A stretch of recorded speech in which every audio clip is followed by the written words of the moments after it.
যে ঘটনাটি আমি আপনাদের সাথে শেয়ার করব, এই ঘটনাটি আমাদেরকে পাঠিয়েছেন মোহাম্মদ মেহেদি হাসান।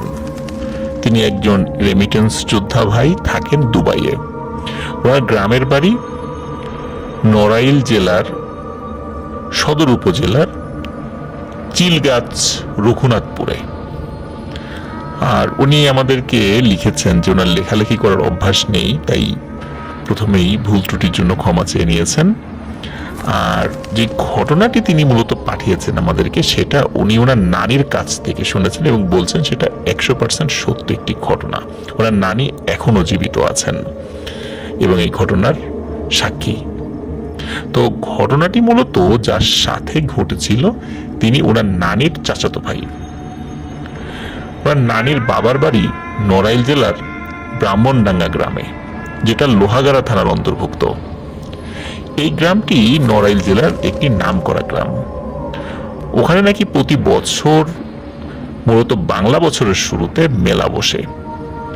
গ্রাম বাংলার ঐতিহ্যবাহী সেই বৈশাখী মেলায় ছুটে আসে দূর দূরান্ত থেকে হাজার হাজার মানুষ। 3 দিন ব্যাপী সেই মেলায় চলে অনেক আয়োজন।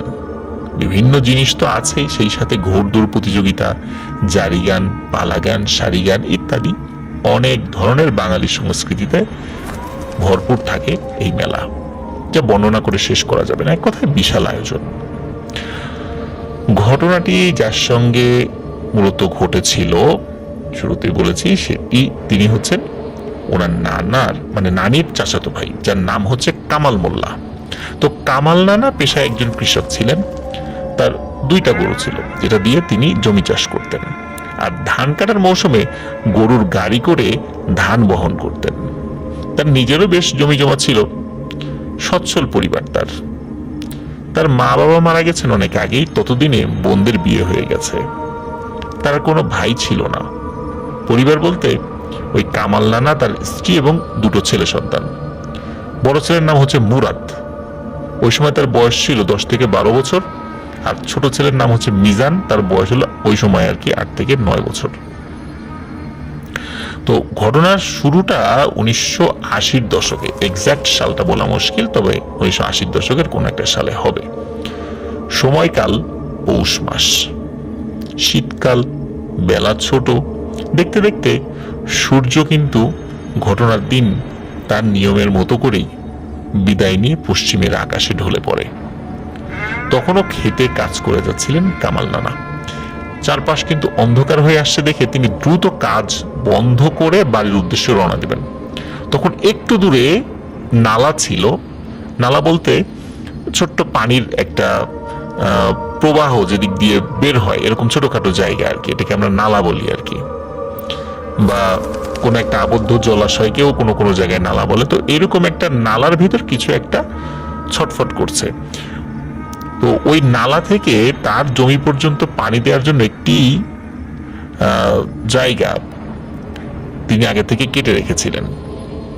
তো মূলত ওইটার মধ্যেই ওই একটা ছটফটানির আওয়াজ তার কাছে আসে। তো নানা এগিয়ে গিয়ে দেখেন বড় একটা শোল মাছ। উনি তো বেজায় খুশি, তাড়াতাড়ি ওই শোল মাছটিকে জাপটে ধরেন। আর ওখানে তো পানি নেই বললেই চলে, পানি খুবই কম। উনি খুব সহজে ওই শোল মাছটিকে ধরে ফেলেন এবং শোল মাছটিও কামাল নানার শিকারে পরিণত হয়। আর মাছটা ছিল বেশ বড়। এটা পেয়ে তো তিনি তো স্বাভাবিকভাবেই বেজায় খুশি। চিন্তা করেছিলেন যে নতুন আলু এবং ফুলকপির সাথে রান্না করে এই মাছটি খেতে হবে, বেশ সুস্বাদু হবে। এই কথা চিন্তা করছেন যে কিভাবে খাবেন। আর উনি বাড়ির পথে হাঁটা শুরু করেন। তবে শোল মাছটি ধরার পর তিনি পাশ থেকে 2টো নাড়া বলতে খড়ের যেই জিনিসগুলো আমরা বলি আর কি, খড়, এগুলোকে অনেক জায়গায় নাড়া বলে আর কি। তো এরকম বেশ কয়েকটা নাড়া নিয়ে একটা ছোট্ট দড়ির মতো তৈরি করে ওই চোয়াল, ওই মাছটা চোয়ালের ভিতর দিয়ে ঢুকিয়ে মুখের ভিতর দিয়ে বের করে ওইটাকে বেঁধে ফেলেন। তারপর হাতে নিয়ে মনের সুখে বাড়ির উদ্দেশ্যে রওনা দিয়েছিলেন। গুনগুন করে গান গাইতে গাইতে হেঁটে চলছেন বিলের ভিতর সরু রাস্তা দিয়ে। ওখানে কিন্তু কোমল মোলায়েম ঘাস ছিল, তার উপর দিয়ে হেঁটে যাচ্ছেন আর কি তিনি। আর ওই সময়ে সবুজ ঘাসের উপর কিন্তু শিশির বিন্দু কিন্তু জমতে শুরু করে দিয়েছে ইতোমধ্যে। ভিজে যাচ্ছে জুতা, স্যান্ডেলহীন পায়ের পাতা। চারপাশ নীরব, কোনো জনবসতি নাই আশেপাশে। যতদূর চোখ যায় শুধু ফসলের মাঠ। চারপাশটা ক্রমশ কুয়াশায় আচ্ছন্ন হয়ে যাচ্ছে। কামাল নানা আস্তে আস্তে ডুবে যেতে থাকেন প্রকৃতির এই মায়াজালের মধ্যে। ততক্ষণে কিন্তু চারপাশ অন্ধকার হয়ে গেছে প্রিয় লিসেনার্স। আর ওই কামাল নানার কাছে কোনো আলো ছিল না। উনি নর্মালি কোনো আলো নিয়েও আসেন না, সন্ধ্যার আগে বাড়িতে ফেরত যান আর কি। তা আলো না থাকার কারণে ওর পথ চলতে বেশ অসুবিধাই হচ্ছিল, কিন্তু উনি সেটাকে পাত্তা না দিয়ে হেঁটে চলছেন তার চিরচেনা পথে। সরু রাস্তাটাকে মৃদু আলোর অবয়ব মনে হচ্ছে।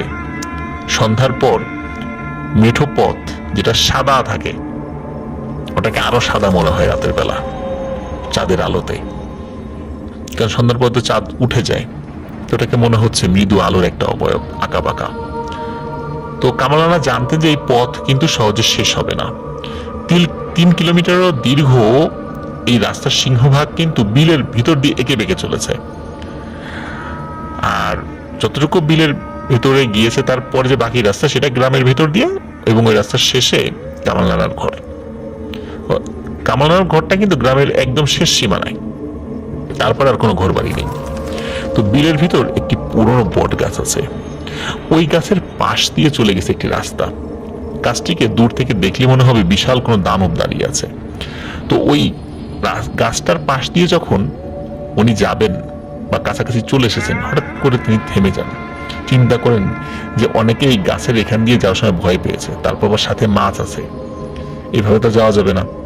তো উনি ওনার লুঙ্গির একটা গ্যাটের মধ্যে, মানে কোমরের এখানে বিড়ি এবং একটি ম্যাচ, এটা সবসময় উনি রাখতেন, ওনার বিড়ি খাওয়ার অভ্যাস ছিল। তো সেখান থেকে একটা বিড়ি বের করে হাঁটা শুরু করেন।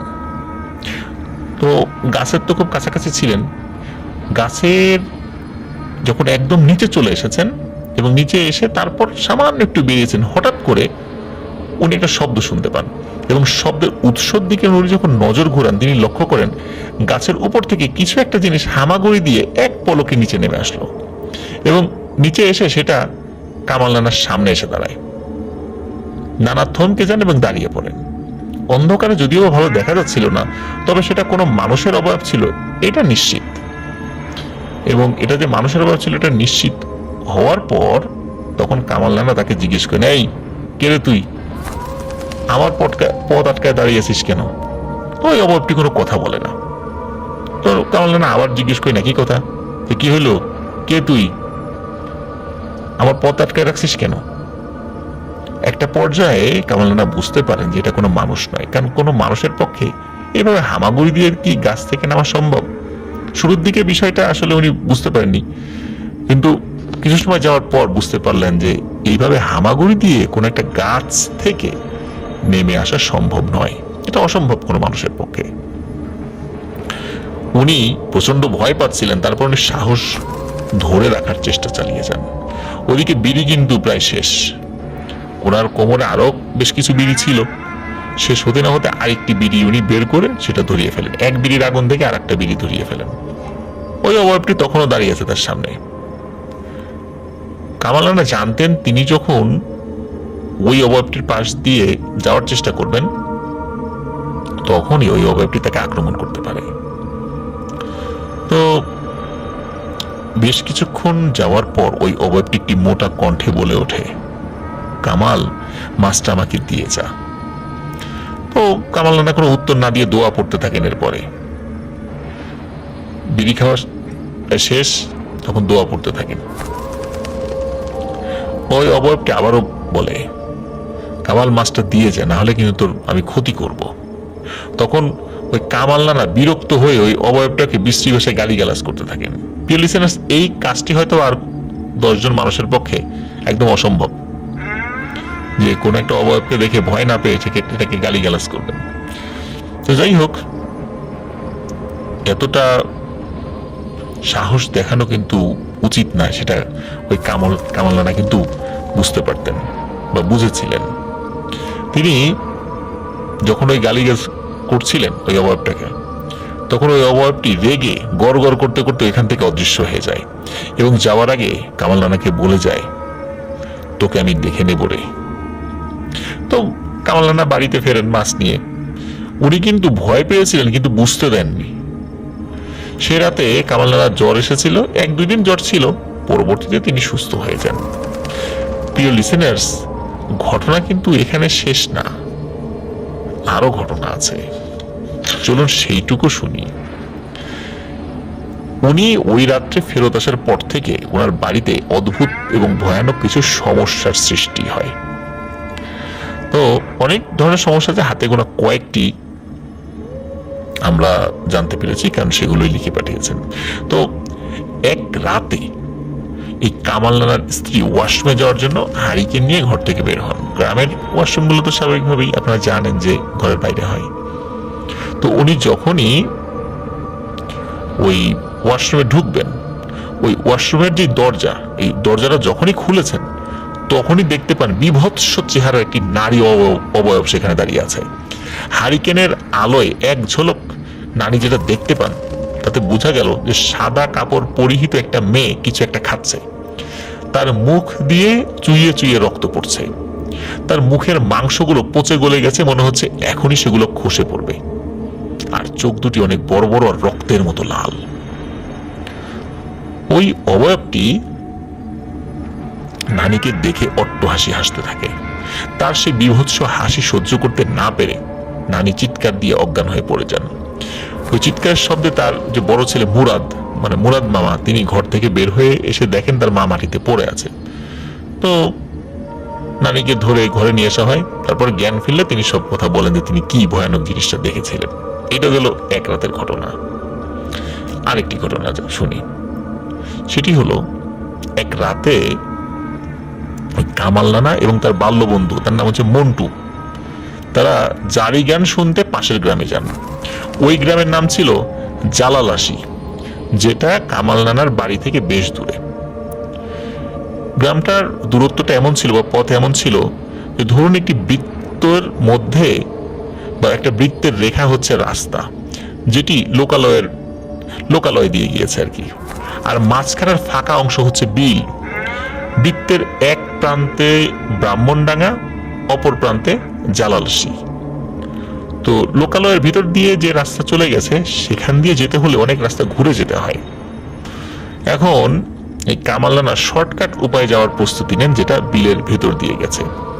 এখানে একটি বিষয় বলে রাখা ভালো যে ওখানে কিন্তু একটি বট গাছ পড়বে আসা যাওয়ার পথে আর কি। তো মোটামুটি 3 কিলোমিটার পথ পাড়ি দিলে জালালাসি গ্রাম। তার একটু দূরে বসেছে জারি গানের আসর। যথারীতি তারা সেখানে পৌঁছে যান এবং এক জায়গায় বসে জারি গান শুনতে থাকেন। বেশ কিছুক্ষণ গান শোনার পর ওই কামাল নানা, তার বন্ধু, তার নাম হলো মন্টু, সেই মন্টু নানাকে ওই কামাল নানা বলে যে, মন্টু নানা কামাল নানাকে বলে আর কি, যে কামাল তুই থাক, আমি একটু আসছি, একটু ওয়াশরুমে যাব। তারপরে একসাথে চলে যাই, ভোর পর্যন্ত অপেক্ষা করা যাবে না, বাড়িতে যেতে হবে, পরের দিন খেতে কাজ আছে, এতক্ষণ থাকা যাবে না। তো কামাল নানা বলে ঠিক আছে তুই যা, তুই ফেরত এসে আমাকে ডাক দিলে একসাথে বাড়িতে চলে যাব। তো কিছু সময় পর, মোটামুটি 5-7 মিনিট পর, ওই মন্টু নানা তিনি ফেরত আসেন। ফেরত এসে কামাল নানাকে ডাক দেন, সকলের সামনে তিনি ডাক দেন। কামাল নানাও উঠে ওই মন্টু নানার সাথে বাড়ির দিকে হাঁটা শুরু করেন। তো এই কামাল নানা খেয়াল করছেন যে এই মন্টু নানা বেশ দ্রুত হাঁটছেন। কামাল নানাও তাকে অনুসরণ করে হাঁটতে শুরু করেন। তো বিলের ভিতরের সেই রাস্তা দিয়ে দুজন হেঁটে যাচ্ছেন। চারপাশ নীরব, নিস্তব্ধ। পায়ের শক্ত চটিজোড়ার সাথে পায়ের পাতার বাড়ি লাগার শব্দ কানে আসছে। আর এর মাঝেই ভেসে আসছে আশেপাশের গাছ থেকে দু একটা পাখির ডানা ঝাপটানোর শব্দ, কারণ তারা হেঁটে যাচ্ছে, আশেপাশের গাছে পাখি বসেছিল রাতের বেলা। নিশাচর যে পাখিগুলো সেগুলো উড়ে যাচ্ছে। তো দ্রুত হাঁটার কারণে কামাল নানা খুব ক্লান্ত হয়ে পড়ছিলেন। তিনি কোনোভাবেই ওই মন্টু নানার সাথে তাল মেলাতে পারছিলেন না। আর মনে হচ্ছে ওই মন্টু নানা চলার গতি আস্তে আস্তে খালি বাড়ছে আর বাড়ছে। তো কামাল নানা এক পর্যায়ে বিরক্ত হয়ে বলে, কিরে মন্টু, তুই এত তাড়াহুড়া করতেছিস কেন? তোর কি পাকা ধান কি বর্ষার পানিতে তলায় যাচ্ছে নাকি? তা তো আর যাবে না। সুতরাং এত তাড়াতাড়ি হাঁটিস না, দাঁড়া, আমি তো আর পারছি না তোর সাথে হেঁটে। তো ওই মন্টু নানা কোনো উত্তর না দিয়ে তার মতো করে হাঁটতে থাকে। কিছুক্ষণ পর কামাল নানা মন্টু নানাকে জিজ্ঞেস করে, ওই মন্টু, বিড়ি খাবি নাকি? একটু দাঁড়া না ভাই, আর তো পারি না। তো এই বলে কামাল নানা দাঁড়িয়ে যান, আর পকেট থেকে বিড়ি আর দেশলাই বের করে যখন তিনি বিড়ি জ্বালাবেন, মানে বিড়িটা ধরাবেন, তখন ওই মন্টু নানা একটা ধমকের সুরে বলে ওঠে, এই বিড়ি পরে ধরা, সময় কম। তো কামাল নানা একটু অবাক হয় এবং জিজ্ঞেস করে, আরে কিসের সময়ের কথা বলে সে? এবং তাকে জিজ্ঞেস করে, কিসের সময়ের কথা করতেছিস তুই? মন্টু নানা কোনো উত্তর দেয় না। কামাল নানা এবার রেগে যান। যখন তিনি মন্টুকে গালমন্দ করার প্রস্তুতি নিচ্ছেন, তখন তিনি একটা অদ্ভুত এবং ভয়ানক জিনিস লক্ষ্য করেন। তিনি দেখতে পান চাঁদের আলোয় থাকা কামাল নানা রাস্তার পাশে নিজের ছায়া দেখতে পাচ্ছেন, কিন্তু মন্টু নানার কোনো ছায়া তিনি দেখতে পাচ্ছেন না। তিনি ভয় পান, মারাত্মক ভয় পান। তিনি আরো লক্ষ্য করেন মন্টু নানার পায়ের পাতাগুলো উল্টো দিকে ঘোরানো, অর্থাৎ পেছনের দিকে ঘোরানো। তখন কামাল নানা বুঝতে পারে, এটা তো মন্টু না রে, আজকে তো বিশাল বড় বিপদে পড়ে গেছি। আমি তো মন্টুকে ফেলে রেখে চলে আসছি। নিশ্চয়ই ওয়াশরুমে যখন মন্টু গেছে, তখন এই পিশাচটা মন্টু সেজে আমাকে ডাক দিয়ে এখানে নিয়ে আসছে। ওনার হাতে কিন্তু বিড়ি ছিল, সেটা উনি দ্রুত জ্বালিয়ে নেন, এবং ওই যে শুরুতে একটা বিড়ি বের করেছিলেন, তো ওটা আর ফেলে দেননি বা কোমরেও রাখেননি। তো সেটা দ্রুত উনি জ্বালিয়ে নেন এবং ওখানে দাঁড়িয়ে পড়েন। আর মন্টুর সুরত ধরে আসা সেই দুষ্টু জিনটিও একটু দূরে গিয়ে দাঁড়িয়ে পড়ে। সে পেছনে ঘুরে, আর দাঁড়িয়ে থাকা অবস্থায় সে 4 হাত 4 পা ভর দিয়ে তার অবস্থান নেয়, ঠিক যেভাবে কুকুর বিড়াল যেভাবে থাকে আর কি। এবং একটা লাফ দেয় এবং লাফ দিয়ে কামাল নানার সামনে চলে আসে। ভয়ানক বিভৎস চেহারা সেটার। চেহারা দেখে সে বুঝতে পারে কি ভয়ানক এই পিশাচ এটা, কারণ চেহারাটা কিন্তু আর কামালের নেই, হয়ে গেছে বিভৎস এক রাক্ষসের মতো। ওই পিশাচটা লাফ দিয়ে তার সামনে এসে অট্টহাসি হাসতে থাকে। তার সেই হাসিতে গোটা বিল কেঁপে ওঠে, আর কামাল নানা তো ওইখানেই মরে যাবেন ভয়ে, এরকম তার মনে হচ্ছিল। তার শরীর অবশ হয়ে যায়, তিনি অসাড়ের মতো দাঁড়িয়ে থাকেন, ওখান থেকে নড়বার এতটুকু শক্তি তার ছিল না। ওদিকে তার হাতের জ্বলন্ত বিড়িটা যে কখন শেষ হয়ে গেছে এটা তিনি খেয়ালও করেননি। তিনি যে আবার একটি বিড়ি জ্বালাবেন, মানে ধরাবেন, এই জ্ঞান বা শক্তি কোনোটি তার মাথায় কাজ করছিল না, বা শরীরও কাজ করছিল না। মন্টুরূপী সেই পিশাচটা ধীরে ধীরে কিন্তু তার দিকে এগিয়ে আসছিল। একদম তার মুখের কাছে মুখ নিয়ে পিশাচটা বলে, কিরে কামাল, আজকে তোকে কে বাঁচাবে? এই বলে আবার বিভৎস হাসি হাসতে থাকে। তো এবার আর কামাল নানা নিজেকে ধরে রাখতে পারলেন না, উনি ওখানেই অজ্ঞান হয়ে পড়ে যান। কামাল নানা যখন জ্ঞান ফেরে, তখন তিনি নিজেকে ওই বিলের ভেতরে থাকা সেই বট গাছের নিচে আবিষ্কার করেন। তার শরীরে প্রচন্ড ব্যথা অনুভব করেন, এবং শরীর বিভিন্ন জায়গায় নখের আঁচড়ের দাগ, সেখান দিয়ে রক্ত চুইয়ে চুইয়ে পড়ছিল। তিনি উঠে বসার চেষ্টা করেন, কিন্তু ব্যর্থ হন। মাথার পেছনে প্রচন্ড ব্যথা অনুভব করেন এবং সেখানে আবার মাথা ঘুরে পড়ে যান। পরবর্তীতে তিনি নিজেকে তার বাড়িতে আবিষ্কার করেন। সকালে কিছু কৃষক যখন মাঠে জমি চাষ করতে যাচ্ছিল, তখন তাকে ওভাবে পড়ে থাকতে দেখে কামাল নানাকে তার বাড়িতে পৌঁছে দেয় ধরাধরি করে। বাড়ির লোকেরা তার কাছে জিজ্ঞেস করে যে রাতে কি হয়েছিল। তখন কামাল নানা রাতের পুরো ঘটনা এবং মাছ নিয়ে ফেরার সময় যা যা ঘটেছিল সবকিছুই খুলে বলেন। তো কামাল নানা মন্টুর কথা জিজ্ঞেস করেন। মন্টুর কথা যখনই বলে তখনই সবাই নীরব হয়ে যায়, কেউ কোনো কথা বলছে না দেখে আবার জিজ্ঞেস করে, আচ্ছা মন্টু কোথায়? আমরা তো একসাথে গান শুনতে গিয়েছিলাম, সে এখন কোথায়? এবার নানি নীরবতা ভেঙে বলে, মন্টু ভাই আর নাই, 2 দিন আগে তার দাফন কাফন হয়ে গেছে। এ কথা শোনার সাথে সাথে কামাল নানার উপর মনে হচ্ছে যেন আকাশ ভেঙে পড়েছে। প্রিয় বন্ধুর মৃত্যু সে কোনোভাবে মেনে নিতে পারছিলেন না। 2 দিন আগে দাফন হয়ে গেছে, মানে তার মানে হচ্ছে উনি 3 দিন অজ্ঞান ছিলেন। সকালবেলা যখন তাকে দিয়ে গিয়েছিল তখনও উনি অজ্ঞান ছিলেন, এরপর টোটাল 3 দিন অজ্ঞান ছিলেন। তো কোনো মতে কামাল নানা নিজেকে শান্ত রেখে জিজ্ঞেস করেন, মন্টু কিভাবে মারা গেল, তার সাথে কি হয়েছিল? তখন নানি বলেন যে গ্রামের কিছু লোক সকালবেলা ওই বট গাছের নিচে তোমাদের দুজনকেই পেয়েছিল। ওই বট গাছের নিচে তোমাদের দুজনকে উদ্ধার করার পর দেখা গেল যে তুমি জীবিত আছো, কিন্তু মন্টু ভাই জীবিত ছিল না, তার অস্বাভাবিক মৃত্যু ঘটেছিল। মন্টু ভাইয়ের ঘাড়টা মটকানো ছিল আর চোখ দুটি উপড়ে ফেলা হয়েছিল এবং সেখানে অনেক ধস্তাধস্তির আলামত পাওয়া গিয়েছিল। একথা শোনার পর কামাল নানা কান্নায় ভেঙে পড়েন। প্রিয় বন্ধুকে হারানোর বেদনায় একরকম পাগলের মতো হয়ে যান। এরপর আস্তে আস্তে সবকিছু স্বাভাবিক হয়ে উঠতে থাকে। হঠাৎ একদিন রাতে কামাল নানা একটি স্বপ্ন দেখেন। সেই স্বপ্নে তিনি দেখতে পান একটি কালো অবয়ব তাকে বলছে, তোর কপাল ভালো রে, সময় মতো তোর বন্ধু এসে পড়েছিল, এই জন্য তুই প্রাণে বেঁচে গিয়েছিলি, কিন্তু তোকে আমি এত সহজে ছাড়বো না, আর তোকে যেই সাহায্য করতে আসবে তাকে এভাবেই মরতে হবে। নানার ঘুম ভেঙে যায়, লাফ দিয়ে বিছানা থেকে উঠে বসেন। নানা কান্নায় ভেঙে পড়েন এজন্য যে তার প্রাণের বন্ধু তার জীবন বাঁচাতে গিয়ে নিজের জীবন বিসর্জন দিয়েছেন। সবাই ধারণা করে যে যখন ওই মন্টু নানা তিনি ফেরত এসে দেখে যে কামাল নানা নেই, তখন উনি তাকে খুঁজতে থাকে। কারো কাছে হয়তো বা শুনেছিল যে কামাল নানা চলে গেছে, কিন্তু কামাল নানা একা একাই গিয়েছে এমনটাই ওই গ্রামে যে আরো কয়েকজন জারি গান শুনতে গিয়েছিল তারা বলেছে যে ওই কামাল নানা একাই সে বের হয়েছিল, কেউ তাকে ডেকে নিয়ে যায়নি। তো ওই সময় কেউ একজন আর কি বলেছিল যে সে তো চলে গেছে। এই কথা শুনে ওই মন্টু নানা বলে যে আমাকে রেখে চলে গেল, আমার সাথে যাওয়ার কথা ছিল, একসাথে আসলাম। তো যাই হোক, মনে মনে হয়তো বা তার উপর ক্ষুব্ধ হয়েছিলেন। তারপরে ওখানে জারি গান শুনতে তার গ্রামের কে কে এসেছিল তারা আর কেউ কোনো কিছু বলতে পারে না। ওদিকে ওই মন্টু নানা বেশি যে পিশাচটা, মূলত তাকে তো কামাল নানাকে ডেকে নিয়ে গিয়েছিল এবং একটি পর্যায়ে গিয়ে কামাল নানার উপর অ্যাটাক করে বসে।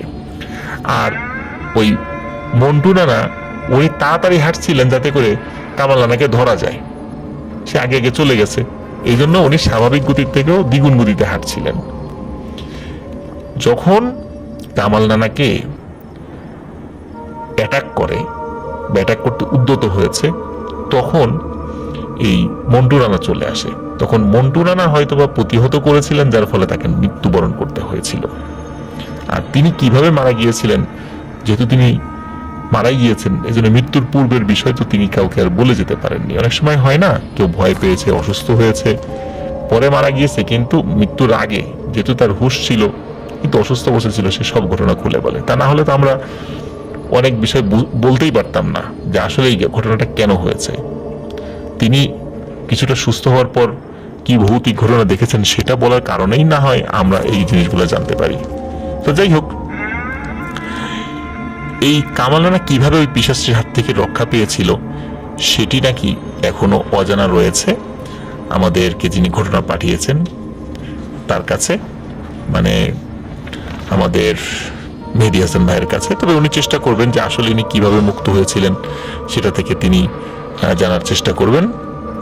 তো অসংখ্য ধন্যবাদ আমাদের মেহেদী হাসান ভাইকে, সুদূর দুবাই থেকে এত কষ্ট করে একটি ঘটনা লিখে পাঠিয়েছেন তার জন্য।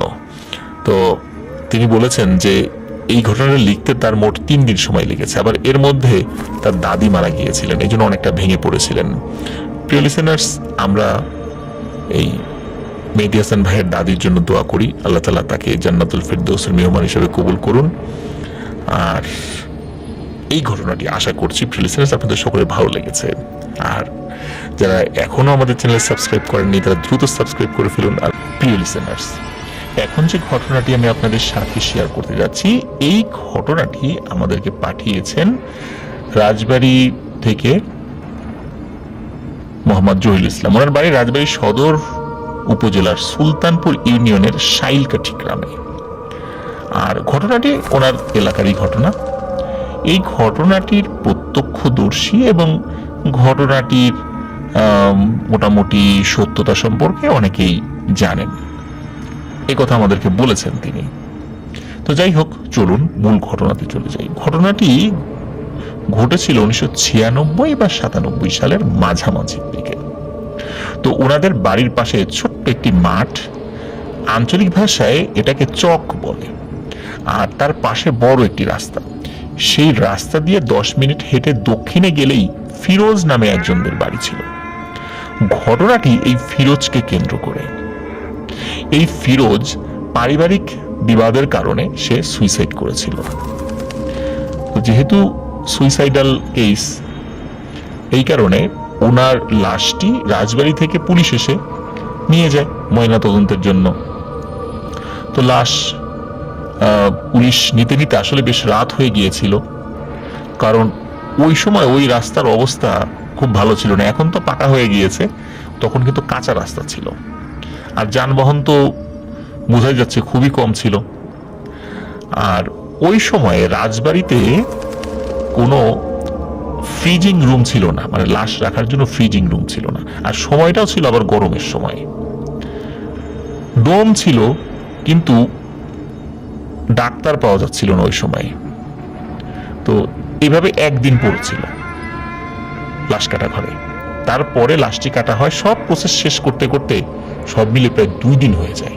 2 দিন 1 রাত এরকম সময় হয়ে যায়। আর যেহেতু গরমকালে এই সমস্যাটা হয়েছিল, তারপরে এরকম একটা আবদ্ধ জায়গায় লাশটি রাখা হয়েছিল, ফ্রিজিং রুম নাই, যার কারণে লাশটির শরীরে পচন ধরেছিল এবং ফুলে গিয়েছিল লাশটি।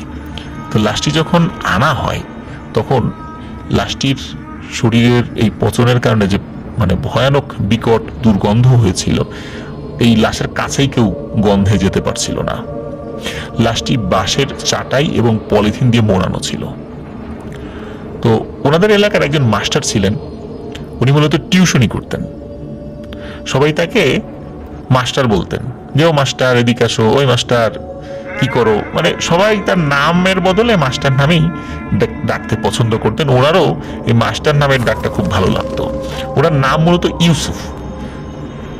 ইউসুফ মাস্টার নামে তিনি এক ডাকে চিনতেন। তো যাই হোক, আসলে কেউ যখন আগাচ্ছিল না, তখন এই ইউসুফ মাস্টার উনি এগিয়ে আসেন। উনি ওই লাশটি খোলেন। লাশটি খোলার পর সবাইকে দেখার সুযোগ করে দেন। এই জহিরুল ইসলাম ভাই উনি নিজেও এই লাশটি দেখেছিলেন। যেহেতু কয়েকদিন হয়ে গিয়েছে, গরমের সময় লাশটি ফুলে গিয়েছিল এবং বিদঘুটে আকৃতির হয়ে গিয়েছিল, মানে লাশের চেহারা দেখে চেনা যাচ্ছিল, মুখটা কালো হয়ে গিয়েছিল আর কি। ওই ইউসুফ মাস্টার তিনি লাশটি গোসল করিয়েছিলেন এবং ওই রাতেই লাশ দাফন করে দেওয়া হয়। কয়েকদিন ভালোই ছিল সবকিছু, একদম স্বাভাবিক। মোটামুটি 2 দিনের কথা বলেছেন আর কি, 2 দিন ভালোই ছিল সবকিছু। তৃতীয় দিন থেকে ঘটতে থাকে ঘটনা। এই যে ইউসুফ মাস্টার যিনি, তিনি এই জহিরুল ইসলাম ভাই এবং ওনার বোন, বড় বোনকে পড়াতেন বিকেল বেলা। আর এই ইউসুফ মাস্টার সাহেব উনি আবার এই জহিরুল ইসলাম ভাইয়ের ছোট কাকার বন্ধু ছিলেন। তো জহিরুল ইসলাম ভাইয়ের ছোট কাকা চাকরি করতেন সেনাবাহিনীতে। তো কাকা ওই দিন আবার বাড়িতে এসেছিলেন ছুটিতে। তো পড়ানো শেষ, ওনার ছোট কাকা মানে ওই ইউসুফ মাস্টারের বন্ধুর সাথে গল্প গুজব করা, তারপর এশার আজানের পর নামাজ পড়ে খাওয়া দাওয়া করে তারপরে উনি বাড়ির দিকে রওনা দিচ্ছেন। রাত তখন 9:30 বেশি বাজে। আর ওই ইউসুফ মাস্টারের বাড়ি যাওয়ার রাস্তাটা এটা ছিল হচ্ছে এই যে ফিরোজ যে মারা গিয়েছিল সুইসাইড করে, তার বাড়ির পেছন সাইড দিয়ে যেতে হয়। ওই দিক দিয়ে গেলে তাড়াতাড়ি হয় আর কি, মানে সাধারণত ওই পথ দিয়ে তিনি আসা যাওয়া করেন। তো তিনি ওই রাস্তাটাই ধরেছেন। আর রাস্তার ডান পাশে একটা পুকুর, আর পুকুর থেকে আরেকটু সামনে গেলে ফিরোজদের বাড়ি। পুকুরটা ওই সময় মানে শুকনো ছিল, মানে ওরকম শুকনো না, মানে পানি ছিল আর কি, কিন্তু পানি কম ছিল।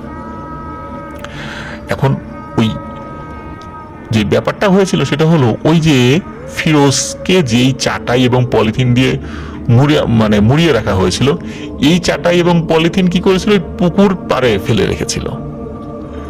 ওটাকে যে কবর দিয়ে দেবে বিষয়টা এরকম ওই সময় হয়তো বা তাদের মাথায় আসেনি, বা কোনো কারণে দেয়নি, যেটাই হতে পারে, এটা ঠিক মানে কেন দেয়নি এটা নির্দিষ্ট করে বলা যায় না। তো যাই হোক, ওটা ওখানে ফেলে রেখেছিল কোনো কারণে। হয়তো পরে দিত।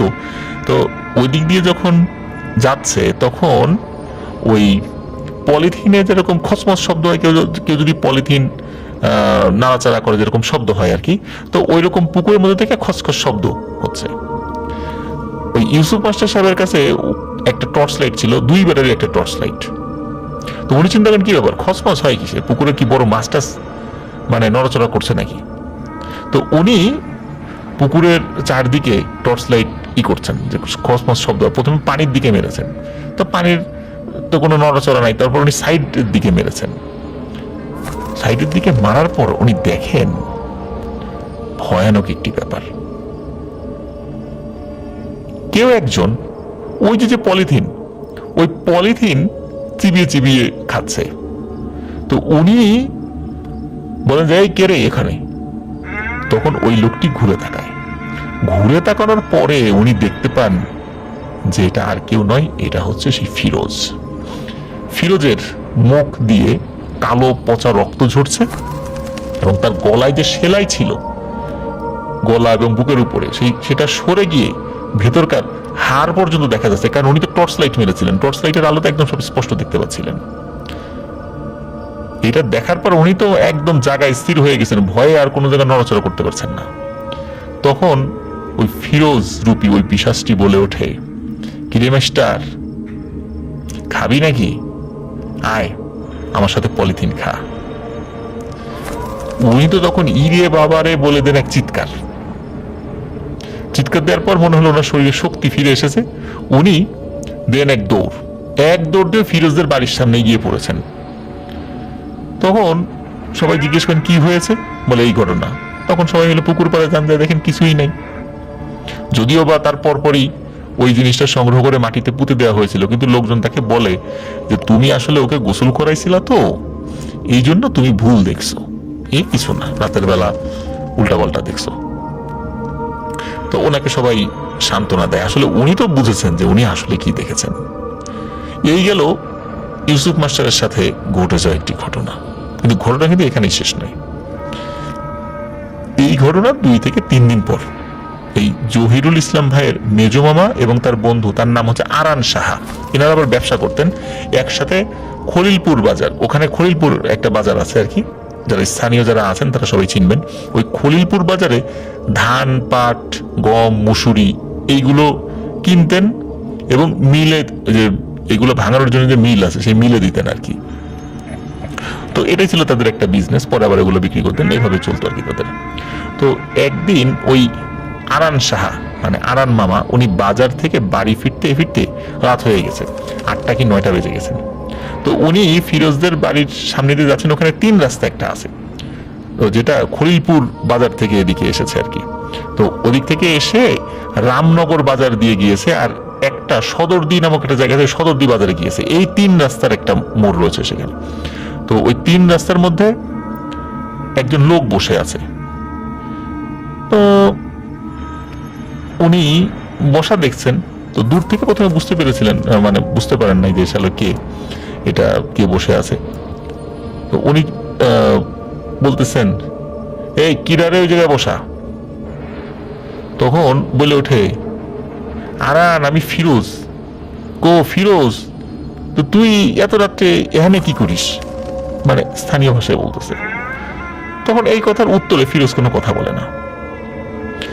তো আবার যখন প্রশ্ন করে, তো ফিরোজ তার দিকে ফ্যাল ফ্যাল করে তাকিয়ে থাকে, কিন্তু একদম স্বাভাবিক, ভয়ঙ্কর চেহারা বিষয়টা কিন্তু এরকম না।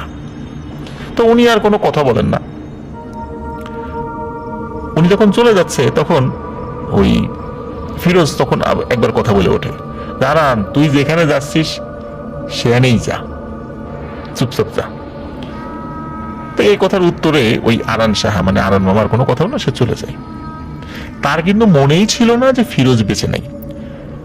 তো বাড়িতে আসার পর উনি পরিবারের সদস্যদেরকে বলতেছেন যে এই পথে ফিরোজের সাথে দেখা হইলো, কিন্তু কেমন করে আমার দিকে তাকায় থাকলো, আবার বললো যে তুই যেখানে যাচ্ছিস যা। বাড়ির সদস্যরা বললো যে তোমার কি মাথা টাথা খারাপ হয়েছে, ফিরোজ মানে কোন ফিরোজ? বললো ওই যে ওই ফিরোজ আর কি, ওই যে বাড়ির নামটা বলে আর কি, যে এলাকার নাম। তখন বলে যায় তার জানাজার সময় তুমি তো নিজেও ওই জানাজার নামাজ যখন হয় তখন তো তুমি ওই এক পাশে দাঁড়াইছিলা। সে তো হিন্দু ছিল, সে তো জানাজার নামাজ পড়েনি, তো তুমি কি ভুলে গেছো যে সে মারা গেছে? তখন ওই আরান সাহার মনে পড়ে, সর্বনাশ, আমি একটু আগে কাকে দেখলাম, ফিরোজ তো মারা গেছে, আমার তো মনেই ছিল না। আচ্ছা যাই হোক, তার মনে পড়ে, আমি ভয় পাই যে এমন একটা জিনিস দেখলাম রে। এখন এর প্রায় 1 থেকে 1.5 মাস পর এই যে জহিরুল ইসলাম ভাইয়ের মেজ মামা উনি আবার আসছিলেন ওই রামনগর বাজার থেকে রাত্রে, ওই যে 3 রাস্তা আর শাইলকাঠি যে গ্রাম, ওখানে একটা ভাঙা রাস্তা আছে, এর ঠিক মাঝখানে এক জায়গায় 3টা তাল গাছ ছিল। তো আকাশে চাঁদ ছিল, তো ওই মেজো মামার হাতে একটা টর্চ লাইটও ছিল। তো ওই মেজো মামা দেখে দূরে তাল গাছের নিচে কেউ বসে আছে। তো মামা লাইট মারে, তিনি দেখেন ফিরোজ মাথা নিচু করে 2 হাঁটুর নিচে মাথা দিয়ে বসে আছে। তো উনি যখন প্রথমে বলেছে এই কে রে, তখন মাথাটা উঁচু করেছে, তখন উনি আর কি দেখেছে আর কি সে ফিরোজ। তখন বলে ফিরোজ তুই কি করছিস এখানে? তখন কয়েকবার জিজ্ঞেস করে এই তুই এখানে কি করিস? তখন কোনো উত্তর দেয় না। তখন ওই মেজো মামা উনি ওনার মতো করে চলে যেতে থাকেন। তখন মনে পড়ছে আরে ফিরোজ তো বেঁচে নাই। এই কথা মনে পড়ে ওনার শরীরের লোমগুলো দাঁড়িয়ে যায়। তখন উনি এক দৌড় দেন বাড়ির দিকে। তো বাড়িতে গিয়ে বলেন যে আজকে ফিরোজকে দেখলাম। পরের দিন সকালে এই যে আরান সাহা মানে আরান মামা, তারপর ইউসুফ মাস্টার ওই 3 রাস্তায় দাঁড়িয়ে কথা বলতেছিল এসব ঘটনা নিয়ে। তখন আবার ওই মেজো মামাও আসে, তারা বলতেছে যে হ্যাঁ আমার সাথে ঘটছে, ও বলে আমার সাথে ঘটছে। তখন অনেক লোক জমা হয়ে যায়। তখন জানতে পারা যায় যে এই শুধু 3 জনের সাথে না, আরো অনেকেই নাকি এই ফিরোজকে দেখতো। তখন সবাই মিলে পরামর্শ করে কি করা যায়, এভাবে মানুষজন ভয় পেলে তো হবে না, একটা সমাধান তো করার দরকার। তখন ওই তারা সবাই মিলে ফিরোজদের বাড়িতে যায়, বলে যে এই ঘটনা ঘটছে, আপনারা কিছু তার আত্মার মাগফিরাতের উদ্দেশ্যে কিছু দান খয়রাত করে দেন, কিছু এতিম বাচ্চা বা গরিব দুঃখীদেরকে খাইয়ে দেন। এ কথা শুনে ওই বাড়ির লোকজন ভয়ানকভাবে ক্ষিপ্ত হয় তাদের উপরে, বলে যে একটা লোক মারা গেছে আর তোমরা তাকে দেখতেছো, এসব কি ফাও পেছাল পারো। একে তো তাদের বাড়ির সদস্য মারা গেছে, তারপর এই ধরনের কথা শুনে তাদের মানে মেজাজটা খুব রুক্ষ হয়ে যায়। তারা তাদেরকে মানে মানে বাড়ির লোকজন ওনাদেরকে খুবই মর্মাহত করে বাড়ি থেকে বিদায় দেন। এখন যেই বাড়ির সমস্যা, তারা যদি কিছু না করেন, ওনারা আসলে কতদূর আসলে অগ্রগামী হয়ে করতে পারবেন সেটাও একটা বিষয়। তারা নিজেরা ভেবেছেন, তারপর চিন্তা করেন যে না আসলে তাদেরকে তো বুঝাতে হবে, হয়তো এখন তারা মন খারাপ করেছে কিন্তু মানে বুঝতে তো হবে। তো যাই হোক, যেহেতু তারা বিশ্বাস করে না, চেষ্টা করতে হবে বিশ্বাস করানোর জন্য, কিন্তু তারাও একসময় বিশ্বাস করতে বাধ্য হয়েছিল। একদিন ওই ফিরোজের আপন চাচা সে ধান খেতে সেচ দেওয়ার জন্য যে মেশিন ঘর থাকে সে মেশিন ঘরে গিয়েছে রাতের বেলা। আর ওই মেশিন ঘরটা ওই ফিরোজের কবর থেকে খুব বেশি দূরে ছিল না আর কি। তো উনি কি করতো, ওই মেশিনের মধ্যে পানি ওঠানোর জন্য আবার পানি দিতে হতো। তো এই জন্য ওনার একটা বড় মাটির হাড়ি ছিল, মানে কলসের মতো। তো ওই কলস ভরে উনি পানি নিয়ে যাচ্ছেন ওই মেশিন ঘরের কাছে। ওই শ্যালো মেশিনের ওই পাইপের মধ্যে প্রথমে কিন্তু পানি দিতে হয়, আপনার প্রিয় লিসেনার্স আপনারা খেয়াল করবেন। তো উনি ওই পানিটাই নিয়ে যাচ্ছিলেন আর কি, ওনার বাড়ির উঠোন থেকে মানে টিউবওয়েল থেকে পানি নিয়ে উনি যাচ্ছিলেন আর কি ওইখানে। তো উনি ওখানে যাচ্ছেন, তো তারপর উনি মেশিন স্টার্ট করেন। মেশিন স্টার্ট করে হাঁড়িটা মানে ওই কলসটা উপর করে রেখে উনি দেখছেন যে পানিটা ঠিকঠাক মতো সব ক্ষেতগুলোতে যাচ্ছে কিনা। জ্যোৎস্না রাত ছিল, ওনার হাতে টর্চ লাইটও ছিল। তো ধান খেতে এই সেচ তদারকি করতে করতে বেশ অনেক রাত হয়ে গেছে। তখন চিন্তা করেন এখন মেশিনটা বন্ধ করে দিই। তো মেশিন বন্ধ করার জন্য তিনি যখন মেশিনের কাছাকাছি এসেছেন, তখন দেখেন ওই মেশিনের কাছে কেউ একজন লোক বসে আছে, কি যেন করছে। উনি একটু কাছে যান যে কি ব্যাপার, এটা কি। তখন টর্চ লাইট মারেন। টর্চ লাইট মেরে দেখেন এই যে ফিরোজ, এই ফিরোজ তার পেটের সব নাড়ি ভুড়ি ওই কলসের ভিতর রাখতেছে, তার মুখে ছিল রক্ত, বিকট পচা গন্ধ। তো উনি যখন টর্চ লাইট মেরেছেন এবং ফিরোজও তার দিকে তাকিয়েছে, উনি এত ভয় পেয়েছেন যে উনি চিৎকার করতে করতে বাড়ির দিকে দৌড়তেন। উনি পেছন থেকে কোনো ডাক শোনেননি, ওই ফিরোজও যে এসে তাকে জাপটে ধরেছে বিষয়টা এরকম নয়, মানে এই পর্যন্তই ছিল বিষয়টা। উনি বাড়ির সবাইকে ডাকেন এবং বলেন যে এই ঘটনা আমি মাত্র এই বিষয়টা দেখলাম। তারপর বাড়ির সবার টনক নড়ে, কারণ আশেপাশের লোকজন এই বিষয়টার মানে প্রত্যক্ষদর্শী হলেও ওই ফিরোজের নিকট আত্মীয় স্বজনের মধ্যে কেউ কিন্তু এই বিষয়টি এখনো দেখেনি, যার কারণে তারা কিন্তু তাদের কথা বিশ্বাস করেনি। যখন নিকট আত্মীয়দের মধ্যে কেউ দেখলো তখন সবাই বিশ্বাস করলো। পরের দিন তারা সদরদি বাজারের পাশে একজন কোরআনে হাফেজ ছিলেন, তার কাছে সব বিষয়টা বলেন। তিনি কিছু মানে রুকিয়া করতেন। তখন উনি বলেন যে আসছে পূর্ণিমার রাতে আমি আসব, আপনারা একটা বড় পেরেক এবং বাঁশের মোতা, মানে এই যে বাঁশ মোটামুটি যেটা থেকে আসলে জন্ম নেয় আর কি, ওটাকে বাঁশের মোতা বলে আর কি, এটা জোগাড় করবেন।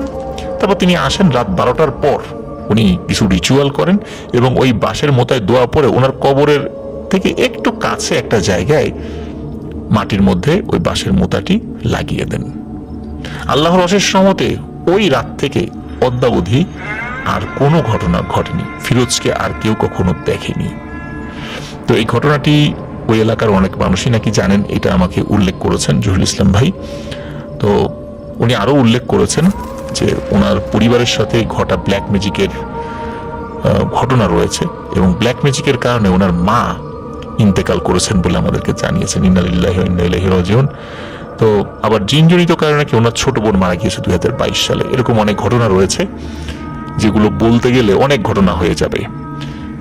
উনি বলেছেন যে এই ঘটনা পর্যায়ক্রমে তিনি পাঠাবেন। তো ওনার আত্মীয়দের মধ্যে যারা মারা গিয়েছেন তাদের আত্মার মাগফিরাত আমরা কামনা করছি। প্রিয় লিসেনার্স, আশা করছি এই ঘটনাটি আপনাদের ভালো লেগেছে। আর আপনারা যারা এখনো আমাদের চ্যানেল সাবস্ক্রাইব করেননি তারা দ্রুত সাবস্ক্রাইব করে ফেলুন। প্রিয় লিসেনার্স, এখন যে ঘটনাটি আমি আপনাদের সাথে শেয়ার করব, এই ঘটনাটি আমাদেরকে পাঠিয়েছেন মোহাম্মদ জহিরুল। তিনি বর্তমানে নারায়ণগঞ্জে আছেন এবং একটি চাকরি করছেন। 21শে বইমেলায় তিনি আমার সঙ্গে দেখা করেছিলেন এবং আমার সংগ্রহ করা বিভিন্ন ভৌতিক ঘটনাবলী নিয়ে প্রকাশিত যে বইটি পাতালবাসী, এই বইটি তিনি সংগ্রহ করেছিলেন এবং আমার সাথে তিনি কথাও বলেছিলেন। তো উনি তখন আমাকে বলেছিলেন যে ওনার বাবার সঙ্গে একটি ভয়ানক ভৌতিক ঘটনা রয়েছে। তো উনি সেই ঘটনাটি আমাদেরকে পাঠাবে বলেছিলেন। তবে উনি ওনার বাবার সঙ্গে ঘটনা যেটা ঘটেছে সেটা আরো কিছুদিন পরে পাঠাবেন, কিন্তু ওনার মায়ের সঙ্গে ঘটে যাওয়া সাংঘাতিক একটি ঘটনাটি ছোট কিন্তু অসাধারণ। আমি বলবো যে আসলে অসাধারণ। আপনারা শুনবেন, আশা করছি এই ঘটনাটি ভালো লাগবে। এই ঘটনাটি রহস্যময় একটি ঘটনা, ভৌতিক ঘটনা, ভয়ের ঘটনা, কিন্তু এই ঘটনাটি কেন ঘটেছিল এই বিষয়টি অজানা। তো চলুন শুরু করি। তো ঘটনাটির সময়কাল 1990 সালের দিকে। উনি তখনও জন্মগ্রহণ করেননি। আর এই ঘটনাটির সাক্ষী ব্রাহ্মণবাড়িয়া জেলার নবীনগর থানার ভোলাচং গ্রামের অনেক লোকই।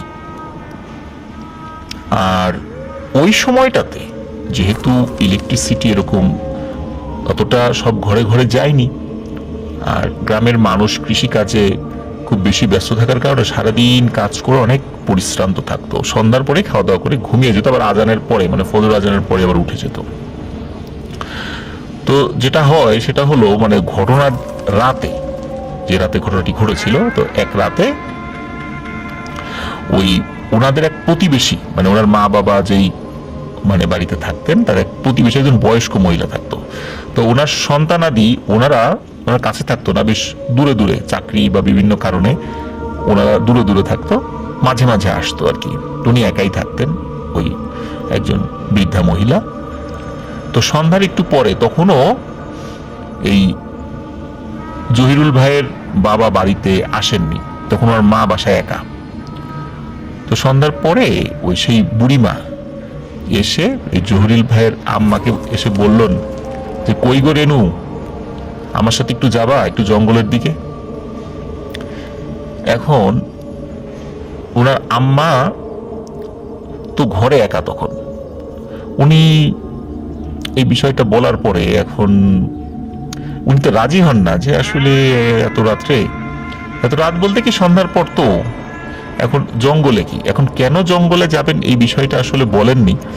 তো হয়তোবা উনি কোনো কিছু জঙ্গলের দিকে, কারণ ওই যে গরু ছাগল বেঁধে রাখেন, হয়তোবা কোনো কিছু রেখে এসেছেন ওখানে, এই কারণে হয়তোবা একা যেতে ভয় পাচ্ছেন, তাকে নিয়ে যাবেন এই চিন্তা করেছেন।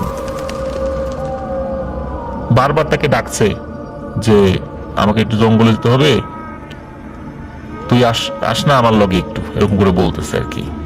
তো ওনার হাতে একটা কুপি ছিল, মানে ওই বৃদ্ধা মহিলার হাতে। তো এখন এই যে রেনু যিনি, মানে জহিরুল ভাইয়ের আম্মু, তো উনি চিন্তা করছেন যে যাক, ওনার হাতে তো আলো আছে, মানে কুপি আছে, ইনি তো ভূত প্রেত হবেন না, আলো বা এরকম আগুনের কাছে তো ভূত প্রেত আসতে পারে না, উনি ওই বুড়িমাই হবেন। তো উনি চিন্তা করেন যাই, ওনার উপকার যদি হয় যাই, সমস্যা কি। তো উনি সাথে যান। তো এখন উনি যখন জঙ্গলের কাছে আসেন, তখন ওই যে বুড়িমা, উনি বলেন যে রেনু তুই এখানে দাঁড়া, আমি এখনই আসতেছি। এই বলে উনি জঙ্গলের ভিতরে ঢুকে যান। ওই কুপি নিয়ে কিন্তু উনি ঢুকেছেন। তো কুপির ওইদিকে আলোটা আছে। এখন এই জহিরুল ভাইয়ের মা, উনি কিন্তু ওই একটা নির্দিষ্ট জায়গায় দাঁড়িয়ে আছেন। এখন প্রচুর মশা কামড়াচ্ছে। তো 5 মিনিট 10 মিনিট এরকম আধা ঘন্টা হয়ে যায়, ওই বুড়িমার কোনো সারা শব্দ নেই। তখন ওই জহিরুল ভাইয়ের আম্মা উনি বলেন, কি গো, তোমার কতক্ষণ লাগবে, মশা তো অনেক কামড়াচ্ছে। এই কথা মানে বলতে না বলতেই হঠাৎ করে ঠাস করে একটা শব্দ হইলো, মানে কারো গালে চড় দিলে যেরকম শব্দ হয়, ঠিক এরকম একটা শব্দ হইলো। তো উনি চিন্তা করলেন যে কি ব্যাপার, কি হইলো, কোনো সমস্যা হইলো নাকি। উনি 7-5 না ভেবে এগিয়ে যান, কারণ ওখানে যে কুপি তো ছিলই, কুপির আলো কিন্তু জ্বলছে। তো উনি এগিয়ে যান, এগিয়ে দেখেন যে ওই বুড়িমা কি করছে। তো উনি এগিয়ে গিয়ে দেখেন যে ওই বুড়িমাকে কোথাও দেখা যায় না। তো একটা জায়গায় ওই কুপি জ্বলছে, আশেপাশে একটু মানে খোঁজাখুঁজি করেই বুড়িমাকে তিনি দেখতে পান। দেখেন ওই বুড়িমা মুখ থুবড়ে উপুর হয়ে পড়ে আছে। তো উনি তাড়াতাড়ি করে তার কাছে যান এবং তাকে সামনের দিকে ঘুরান, মানে মাটিতে পড়েছিল তো সামনের দিকে ঘুরান, চিন্তা করেন যে তাকে উঠাই, কি হয়েছে। উনি যখনই সামনের দিকে ঘুরিয়েছেন, তখন এমন একটা জিনিস দেখেছেন তা আসলে বলার মতো না। আর এই জিনিস দেখলে কারো সহ্য করারও কথা নয়। উনি দেখেন যে এই বুড়িমার যে চেহারা, এই চেহারায় চোখ নাই, ভ্রু নাই, নাক নাই, কান নাই, ঠোঁট নাই, কিচ্ছু নাই, একদম প্লেন একটা মুখ, কিচ্ছু নাই। মনে হচ্ছে যে এই সব জিনিস ছাড়া একটা স্কিন যেরকম হয়, সমান স্কিন হয়, ঠিক তেমন, তার কিছুই নেই। উনি যখনই এই জিনিস দেখেছেন, তখন উনি তো চিৎকার করে বলে উঠছেন, আল্লাহ গো, এইটা কি হইল। ভয় তো পেয়েছেনই, প্রচন্ড জোরে চিৎকার দিয়েছেন। ওনার চিৎকারে আশেপাশে যে গ্রামের মানুষদের কানেও সেটা চিৎকার চলে গেছে। তারা তো ওই চিৎকারের উৎস শোনার সাথে সাথে, গ্রামের মানুষরা তো একজনের আরেকজনের বিপদে কিন্তু সাথে সাথে এগিয়ে আসে, আপনারা খেয়াল করবেন। তো তারাও সেরকম খুব দ্রুত ওই শব্দের উৎস শুনে ওইদিকে চলে আসে। এদিকে এসে খোঁজাখুঁজি করে কোথায় কি হয়েছে। তখন ওই জহিরুল ভাইয়ের আম্মা উনি বলতেছে, এদিকে আসো, এদিকে আসো, তোমরা এই দেখে যাও।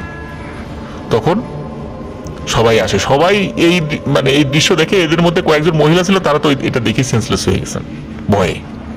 তো জহিরুল ভাইয়ের মা তখনও সেন্সলেস হন নাই, উনি প্রচন্ড ভয় পেয়েছেন, এটা সত্য, কিন্তু মানে হেন ঘটনা কেন ঘটলো এটা উনি বুঝতে পারছেন না। তো যাই হোক, সবাই ওই বুড়িমাকে ধরাধরি করে তার বাড়িতে নিয়ে আসেন, কিন্তু ততক্ষণে উনি ইন্তেকাল করেছেন, উনি মারা গিয়েছেন। এখন যেহেতু উনি মারা গিয়েছেন, কেন এরকম ঘটনা ঘটলো এটা তো কেউ বলতে পারে না। আর ওনার ফেসের দিকে কেউ তো তাকাতেই পারছিল না। বাড়িতে নিয়ে আসার পরপরই তার মুখ ঢেকে দেয়া হয়। অল্প কিছু লোক ওনার মুখ দেখার সাহস করেছিল, কেউ ভয়ে দেখতে পারছিল না। যারা দেখেছে তারা আতঙ্কে মানে দীর্ঘদিন ঘুমের ঘোরে মানে চিৎকার দিয়ে উঠেছে, এমন একটা অবস্থা। তো যাই হোক, ওনার এমন একটা অবস্থা, কিন্তু পরবর্তীতে আসলে ওনার চোখ মুখ নাক কোথায় গেল? পরে দেখা যায় যে ওনার যে মুখের ফেসের যে মানে উপরিভাগ, হ্যাঁ, এই উপরিভাগটা ওই জঙ্গলেরই একটা জায়গায় পড়েছিল। সেখানে চোখ নাক মুখ মানে ঠোঁট এরকম ছিল, মানে উপরের স্কিনটা আলাদাভাবে পড়েছিল, কিন্তু এমনি যেটা সেটা একটা সমান একটা স্কিন হয়েছিল আর কি। এটা একটা খুবই অদ্ভুত একটি ঘটনা। ওনার মুখের উপরিভাগের একটা অংশ, মুখোশ আমরা যেরকম পড়ি না, মুখোশের মতো, ওই মুখের শুধু সামনের অংশটা আরেক জায়গায় পড়েছিল। পরবর্তীতে তারা খুঁজে পেয়েছিল দিনের বেলা। ওই সময়ের ভয়ে কেউ আসলে খোঁজার সাহস করেনি। পরের দিন সকালবেলা পেয়েছিল। পরবর্তীতে সেই স্কিন সহ ওনাকে দাফন করা হয়। আর যেই অশরীরীটা তাকে থাপ্পড় দিয়েছিলেন, প্রিয় লিসেনার্স, আপনারা চিন্তা করুন, থাপ্পড়টা এত ভয়ঙ্কর এবং বিভৎস ছিল যে এক থাপ্পড়ে তার মানে চেহারা, মানে আমাদের মুখের উপর যে স্কিন সেটা আলাদা হয়ে গিয়েছিল। এবং এটা আসলেই, এটা যে শুধু থাপ্পড়ের কারণে হয়েছে এটা নয়, এটা অবশ্যই ভয়ানক জাদু মিশ্রিত একটি থাপ্পড় ছিল। তা না হলে এভাবে মুখের স্কিন আলাদা হয়ে যাওয়ার কথা নয়, এবং আলাদা হয়ে সেখানে সমান আর একটা স্কিন হয়ে যাওয়ার কথা নয়। প্রিয় লিসেনার্স, এটি একটি অমীমাংসিত একটি ব্যাপার। আসলে ওই অশরীরী কে ছিল, কেন তাকে মেরেছিল, এই বিষয়টির আর কোনো মানে তথ্য পাওয়া যায়নি। বিষয়টি ওখানেই সমাপ্তি ঘটে। আর জহির ভাইয়ের আম্মা, ওনার কাছে কেউ যদি ভৌতিক ঘটনা শুনতে চায়, উনি এই ঘটনাটি সবাইকে বলেন, কারণ উনি নিজেই এই ঘটনাটির একজন প্রত্যক্ষদর্শী। হ্যাঁ, উনি থাপ্পড় মারা দেখেননি, কিন্তু সেই শব্দ শুনেছেন। প্রিয় লিসেনার্স, আশা করছি এই ঘটনাটি আপনাদের ভালো লেগেছে। আমার কাছে অনেক ভালো লেগেছে। যদিও এটা মর্মান্তিক একটি ঘটনা, আমি বারবার সবসময় বলার চেষ্টা করি, সেটি হলো যে যেই ঘটনাগুলো মর্মান্তিক, কারো মৃত্যু হয়ে গেছে, সেখানে আমাদের ভালো লেগেছে কথাটা বলা আসলে ঠিক নয়। কিন্তু ভৌতিক ঘটনা হিসাবে যেটা আপনাদের ভয়ের অনুভূতি জাগাতে পেরেছে, এই অর্থে আমরা বলি ভালো লেগেছে। কিন্তু একজন মৃত্যুবরণ করেছে সেটা শুনে আমাদের ভালো লেগেছে, বিষয়টা কিন্তু এমন নয়। প্রিয় লিসেনার্স, আপনারা যারা এখনো আমাদের চ্যানেল সাবস্ক্রাইব করেননি তারা দ্রুত সাবস্ক্রাইব করে ফেলুন। প্রিয় লিসেনার্স, এখন যে ঘটনাটি আমি আপনাদের সাথে শেয়ার করতে যাচ্ছি, এই ঘটনাটি আমাদেরকে পাঠিয়েছেন মোহাম্মদ ইমরান মণ্ডল। ওনার বাড়ি রাজবাড়ী জেলার খানগঞ্জ ইউনিয়নের হাটবাড়িয়া গ্রামে।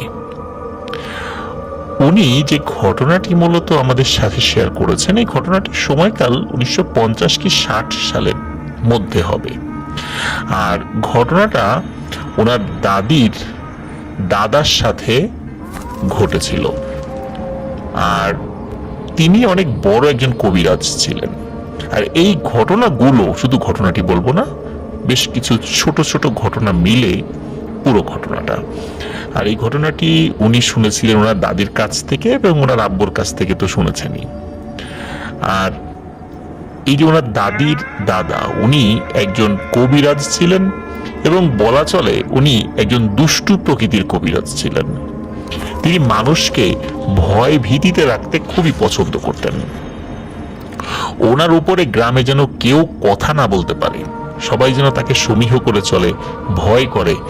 এই জন্য উনি বিভিন্ন ধরনের তন্ত্র মন্ত্রের আশ্রয় নিয়ে মানুষদেরকে খুব নাজেহাল করে খুব আনন্দ পেতেন বলা চলে। ওনার নাম শফিউল্লাহ কবিরাজ নামে তিনি পরিচিত ছিলেন।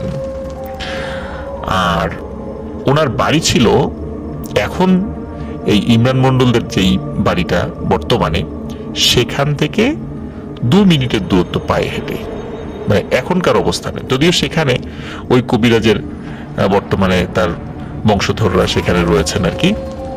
তো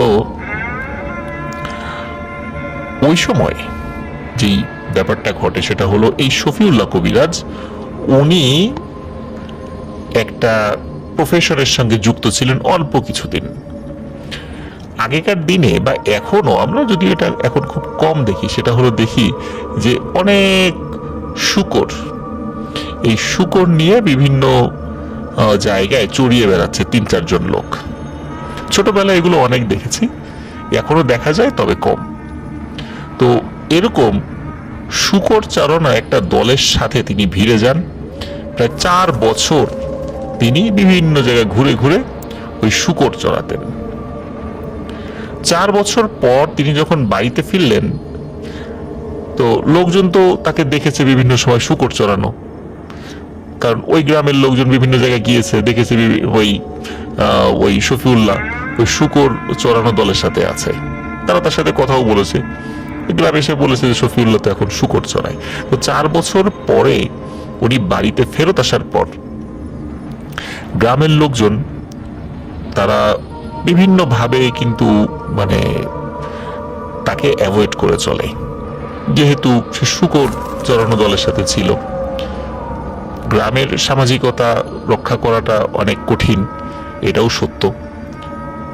কারণ ছোট থেকে ছোট বিষয়ই গ্রামের লোকজন সালিশ বিচার করে অনেকেই একঘরে করে দেয় বলে আমরা বিভিন্ন সময় শুনেছি। যেই প্রচলনটা এখনো আছে, তবে এখন অনেকটা কমে গেছে আর কি।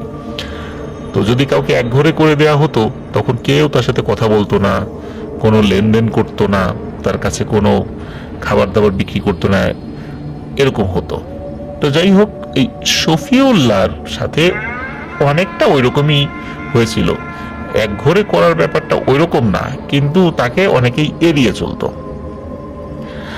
আর এই কারণে গ্রামের মানুষের উপর তার কিন্তু বেশ ক্ষোভ সৃষ্টি হয়। উনি এই শূকর চড়ানোর এই সময়ে কোনো না কোনো ভাবে কারো কাছ থেকে ব্ল্যাক ম্যাজিক শিখেছিলেন। বিভিন্ন ধরনের তন্ত্রে মন্ত্রে তিনি দীক্ষা অর্জন করেছিলেন। তো গ্রামের লোকজন যখন তাকে অ্যাভয়েড করা শুরু করলো, হেয় প্রতিপন্ন করা শুরু করলো, তিনিও চিন্তা করলেন এদেরকে শিক্ষা না দিতে পারলে হবে না।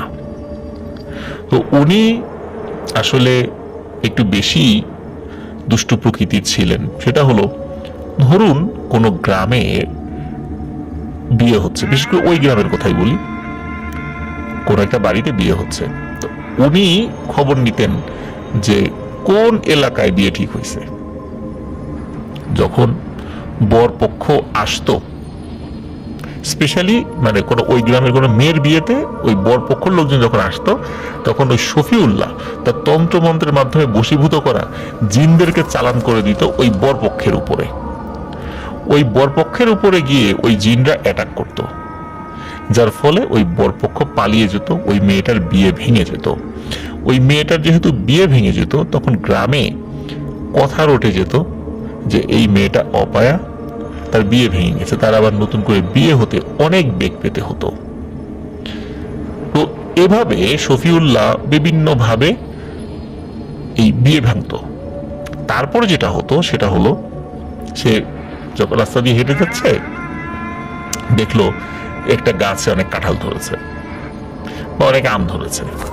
সে ওই গাছ দেখতো এবং দেখার পর পর ওই গাছের উপর বান মেরে দিত। তারপর রাস্তায় একটা ছাগল রয়েছে, মুরগি রয়েছে, গরু রয়েছে, এগুলোর উপর বান মেরে দিত। গ্রামের লোকজন যখন বুঝতে পারলো সবগুলোই শফিউল্লাহর কাজ, তখন তাকে সবাই ভয় পাওয়া শুরু করলো। এখন তাকে কি করা যায়? তার সাথে কথা বলার একটা সময় তো তাকে এড়িয়ে চলতো, এখন কেউ তার সাথে কথা বলারই সাহস করে না, সবাই তাকে সমীহ করে চলে। এটাই চাচ্ছিল শফিউল্লাহ। সে তখন এক্সট্রা কদর পেত। আগে যেভাবে বিয়ে ভেঙে দিত সে, এখন হলো তার উল্টো। কোনো বাড়িতে বিয়ে ঠিক হলে উল্টো তার সাথে পরামর্শ করতো যে তোমার ভাতিজি বা ভাতিজার তো বিয়ে ঠিক হয়েছে, তোমার কিন্তু দাওয়াত, তুমি যাবা বরযাত্রীতে বা তুমি থাকবা, তোমার পরিবারের সবাইকে নিয়ে আসবা। এখন যেহেতু পরিবারের সদস্যদেরকে সবাইকে দাওয়াত দিয়েছে, সেখানে তো নিশ্চয়ই বা বরযাত্রীতে তাকে যেতে বলেছে, সেখানে তো নিশ্চয়ই এই শফিউল্লাহ এই অপকর্মটা করবে না। তো গ্রামের লোকজন বিভিন্ন অনুষ্ঠানে কিন্তু তাকে খুব ভালোভাবেই আপ্যায়ন করতো, দাওয়াত দিত, খুব সমীহ করতো আর কি। আবার সে যে সবসময় মানে খারাপ কাজ করতো বিষয়টা এরকম না, অনেক ক্ষেত্রে মানুষের উপকারও করতো। কোনো জিনে ধরা রুগী তার কাছে নিয়ে আসলে সে সেটা ট্রিটমেন্ট করতো, অনেক ক্ষেত্রেই সেটা ভালো হয়ে যেত। তো এভাবেই চলছিল তার দিন। এর মধ্যে ঘটে যায় একটি ভয়ানক ঘটনা। প্রিয় লিসেনার্স, এই ঘটনাটি সম্পূর্ণ ভিন্ন রকমের। এতক্ষণ তো বিভিন্ন বিষয় আপনাদের সামনে উপস্থাপন করলাম তাকে নিয়ে, এবার আসুন একটি ঘটনায় যাই। উনি বেশ কয়েকটা গ্রাম পরে এক জিনে ধরা রোগীর চিকিৎসা করে ফিরছিলেন। সেখান থেকে বের হতেই অনেক রাত হয়ে যায়, প্রায় 10টা উপরে বাজে। আর গ্রামে 1960 সালের ওই সময়টাতে বা 50 থেকে 60 সালের মধ্যবর্তী সময়টাতে কি ধরনের নির্জনতা ছিল সেটা তো বুঝতেই পারছেন। তারপর প্রত্যন্ত অঞ্চল, উনি ফিরছিলেন, অনেক রাত হয়ে গেছে, আস্তে আস্তে বাড়ির কাছে চলে এসেছেন। তো বাড়ি তখন প্রায় 5 থেকে 7 মিনিটের দূরত্ব, এমন একটা জায়গা আর কি। তো ওইখানে ওই এলাকার এখন একটা রাস্তা রয়েছে, ওটাকে এখনো বাঁধের রাস্তা বলে। বিশেষ করে খানগঞ্জ ইউনিয়নের হাটবাড়িয়া গ্রামে ছোট কোল নদীর সাইড দিয়ে একটি বাঁধের রাস্তা রয়েছে। আর হাটবাড়িয়ার মধ্যে পাড়া গ্রামে একটা ছোট মার্কেট রয়েছে। মার্কেট থেকে সামনে একটু এগিয়ে গেলে একটি রাস্তার 3 রাস্তার একটি মোড় রয়েছে, এবং ওই মোড়ের পাশে একটি কালী মন্দির রয়েছে। মূলত ওই ঘটনাটা ঘটেছিল ওই কালী মন্দিরের পাশে। ওই রাস্তার দুই পাশে দুটো বড় বড় পাকড় গাছ ছিল, যদিও বা সেই পাকড় গাছ এখন নেই বলে আমাদেরকে জানিয়েছেন। তো ওই শফিউল্লাহ কবিরাজ ওই পাকড় গাছের কাছাকাছি যখন এসেছেন, এসে তিনি দাঁড়িয়ে পড়েন। কেন দাঁড়িয়ে পড়লেন?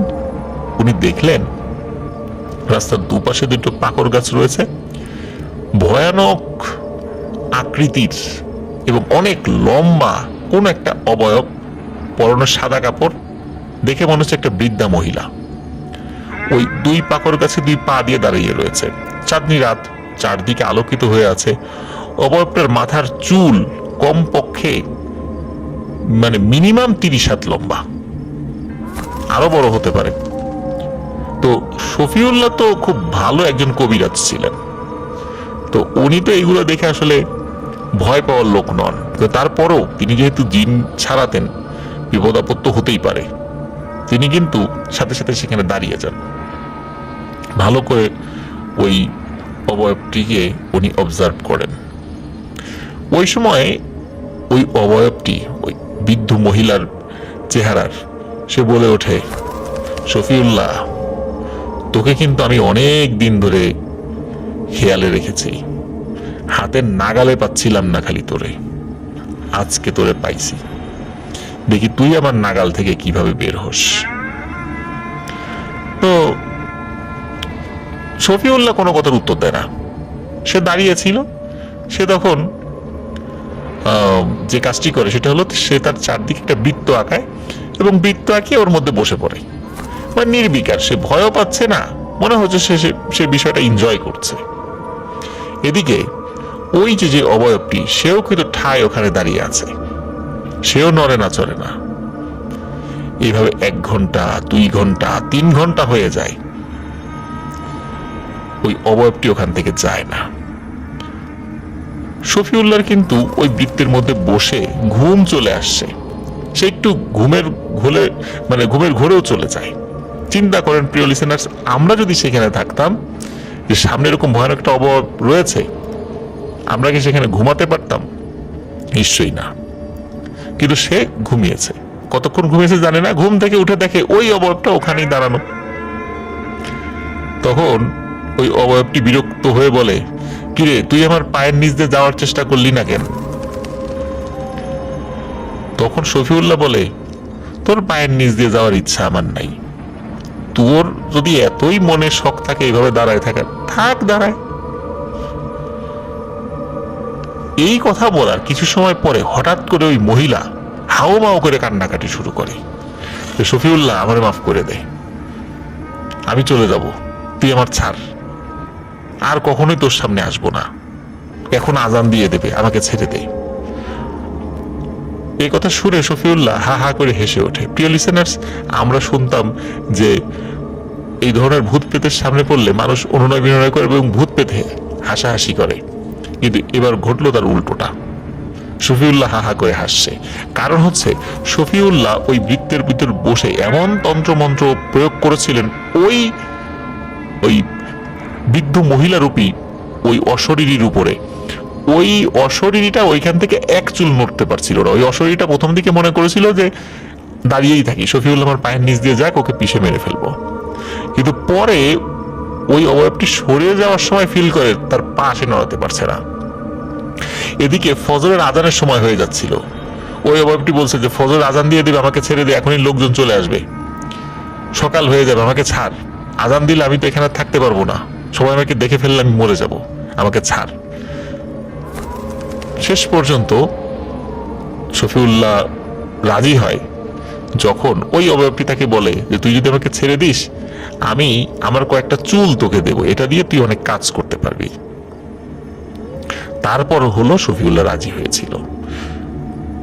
ওই অবয়বটি তাকে বেশ কয়েকটি চুল দিয়ে যায়। এর প্রত্যেকটা চুলই প্রায় 30 হাতের উপরে লম্বা ছিল। আর এই জিনিসগুলো দিয়ে সে বিভিন্ন ধরনের কাজ করেছিল, যার ফলে আরো ভয়ানক কিছু জিনকে সে তার আয়ত্তে রাখতে পেরেছিল। আর আমাদেরকে যিনি ঘটনা পাঠিয়েছেন উনি নিজে বলেছেন যে তার বাবা এই চুল দেখেছে, অনেক লম্বা চুল। তো যাই হোক, এখন সে তো ওই তন্ত্রমন্ত্র থেকে ওই অবয়বটিকে বের করে দেয়, সেও চলে যায়। তারপরে শফিউল্লাহ বাড়িতে চলে আসে।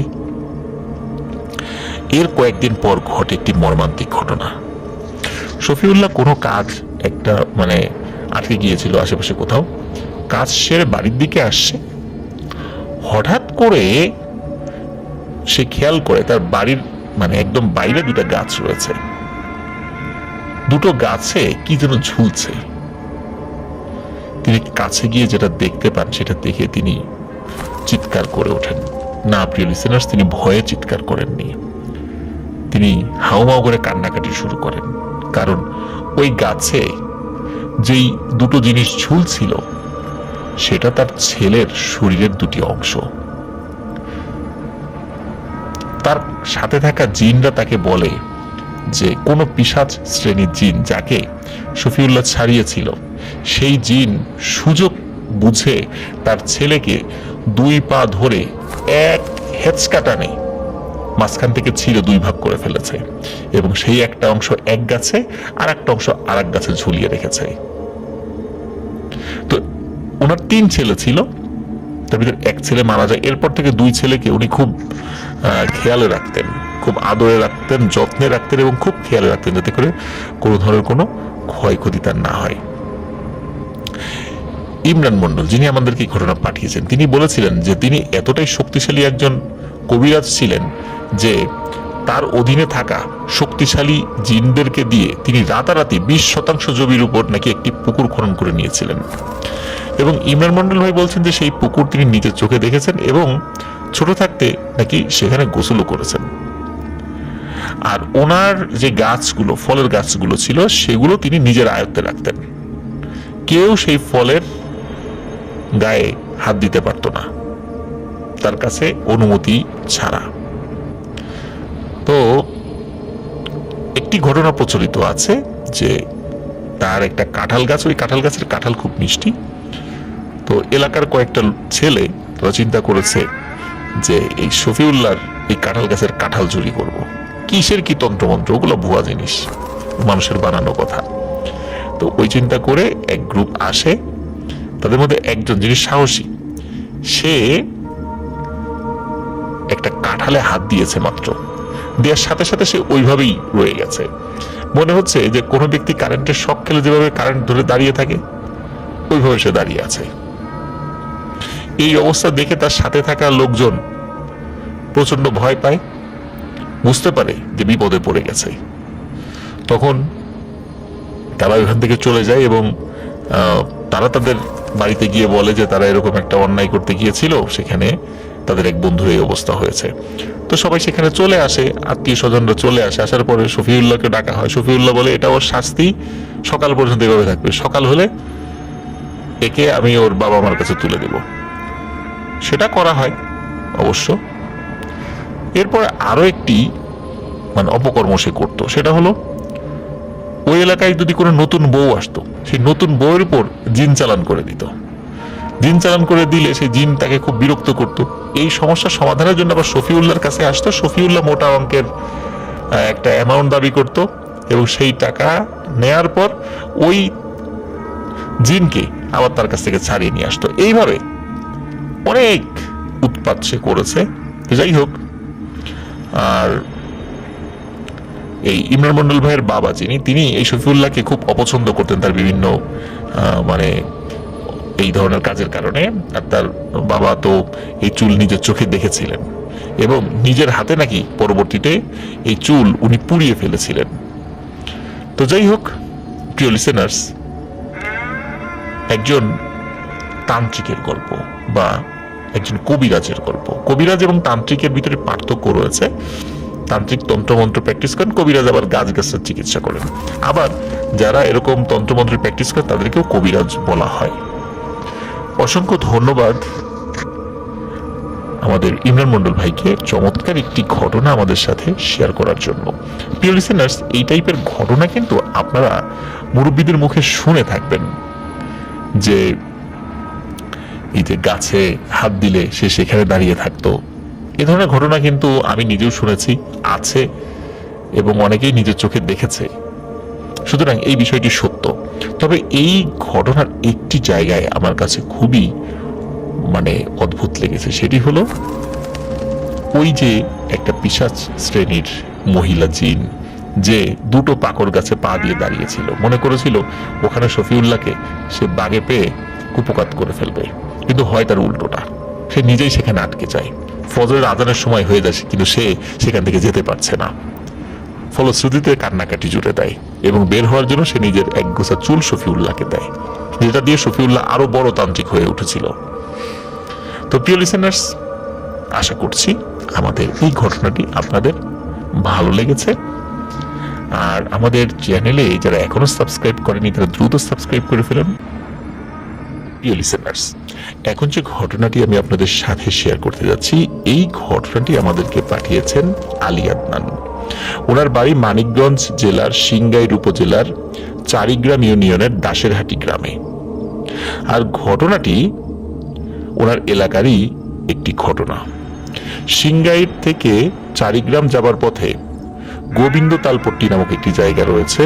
ওই জায়গার মাঝখানে বারুরবাড়ি ব্রিজ নামে একটি ব্রিজ রয়েছে। মূলত ওই ব্রিজকে কেন্দ্র করেই আজকের ঘটনাটি আবর্তিত হবে। চলুন মূল ঘটনাতে চলে যাই। বেশ অনেকদিন আগে ওনাদের বাড়িতে একজন মহিলা এসেছিলেন সাহায্যের জন্য। ওই মহিলাকে ওনার আম্মা চিনতেন।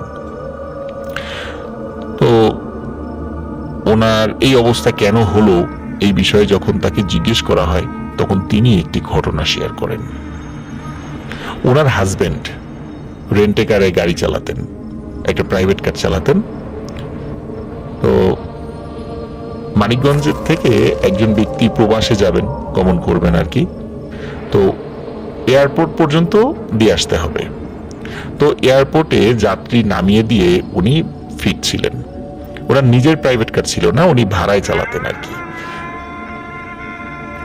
তো উনি ফিরছিলেন, যখন উনি ওই বারুরবাড়ি ব্রিজের কাছে এসেছেন, ওই দিক দিয়ে গিয়েই মালিকের বাসায় গাড়িটা রেখে উনি ওনার বাসায় চলে যাবেন হেঁটে হেঁটে।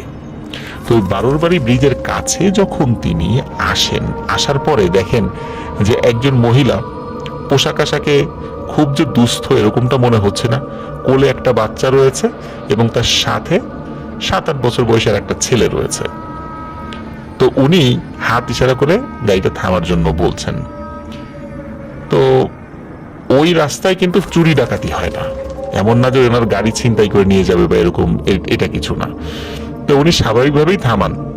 তিনি চিন্তা করেন এলাকারই কোনো মানুষ থামাতে বলছে, কোনো সমস্যায় পড়েছে হয়তো। তো উনি গাড়ি থামান। উনি জিজ্ঞেস করেন কি হয়েছে। বলে যে ভাই আমি তো যে সামনে যাব, তো এত রাত্রে একা একা কিভাবে যাই। রাত তখন প্রায় 1:30-2 বাজে। তখন আমাকে ওনাকে রিকোয়েস্ট করেন যে একটু এগিয়ে দিয়ে আসতে। যেহেতু উনি যেই দিকে যাচ্ছিলেন ওর মালিকের বাড়ির কাছাকাছি কোনো একটা জায়গার কথা তিনি বলেন যে ঠিক আছে, আপনাকে আমি নামিয়ে দেবো, কোনো সমস্যা নাই, আপনি এলাকার লোক। তো উনি গাড়ি থেকে নামার পরে গাড়ির একটা দরজা, পেছনের একটা দরজা খুলে দেন হাত দিয়ে, যে আপনি বসেন। তখন ওই মহিলা বলে যে ভাই আমার এই বাচ্চাটাকে আপনি একটু কোলে নেন, আমি আমার সাথে ছেলেটাকে আগে ভিতরে ঢুকাই, আমি আগে বসি, তারপর আমাকে কোলে দিয়েন বাচ্চাটা যদি কোলে নিয়ে ভিতরে ঢুকতে যাই তাহলে গাড়ির উপরে বাচ্চার মাথায় আবার আঘাত লাগতে পারে। তো উনি ওই মহিলার কাছ থেকে বাচ্চাটি কোলে নেন। একদম স্বাভাবিকভাবেই উনি দেখেন যে তারা ভিতরে গিয়ে বসলো। এখন বসার পর হঠাৎ করে উনি দেখতে পেলেন যে ভেতরে যে দুইজন বসলো মাত্র, একটা বড় বস্তা আর একটা মাঝারি সাইজের বস্তা মনে হচ্ছে পেছনে বসে আছে, বস্তার মুখ বাঁধা।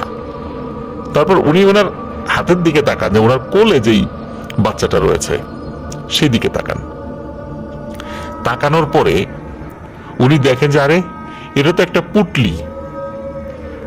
এবং আরো অদ্ভুত ব্যাপার হলো ওই পুটলিটা নড়াচড়া করছে, অথচ মাত্র একটা শিশু বাচ্চাকে উনি কোলে নিয়েছেন, এখন সেটা পুটলি হয়ে গেছে। আর ওই গাড়ির মধ্যে যে দুটো বস্তার মতো দেখা যাচ্ছে মুখ বাঁধা অবস্থায়, সেটিও নড়াচড়া করছে। এটি দেখে উনি প্রচন্ড ভয় পান।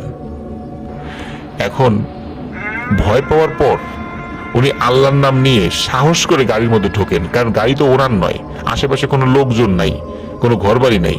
উনি কি করবেন, গাড়িটা তো এইভাবে রেখেও যাওয়া যায় না। উনি আল্লাহু আকবার আল্লাহু আকবার চিৎকার করতে করতে গাড়ির মধ্যে ঢোকেন। গাড়ি স্টার্ট দিয়ে কিছুটা পথ গিয়েছেন, কিন্তু ওনার সাহসে কুলায় নাই, যে মনে হচ্ছে এখনই পেছন থেকে ওনাকে কেউ জাপটে ধরবে। উনি সাহস করে গাড়ির মধ্যে থাকা যে গ্লাসটি রয়েছে, ড্রাইভারের মাথার একটু উপর দিকে থাকে, যেটা দিয়ে পেছনের সিটে কারা রয়েছে সেটা দেখা যায়। উনি তাকিয়ে দেখেন যে ওই যেই বস্তাগুলো, ওই বস্তাগুলো এখন আর সেই বস্তার মতো নাই।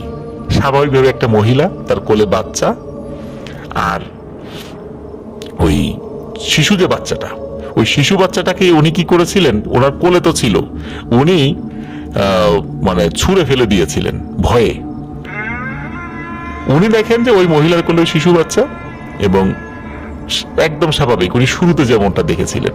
তো এটা দেখার সাথে সাথে উনি গাড়ি থামান। মাত্র 1 মিনিটের পায়ে হাঁটা পথ হয়তো বা এগিয়েছিলেন গাড়ি নিয়ে।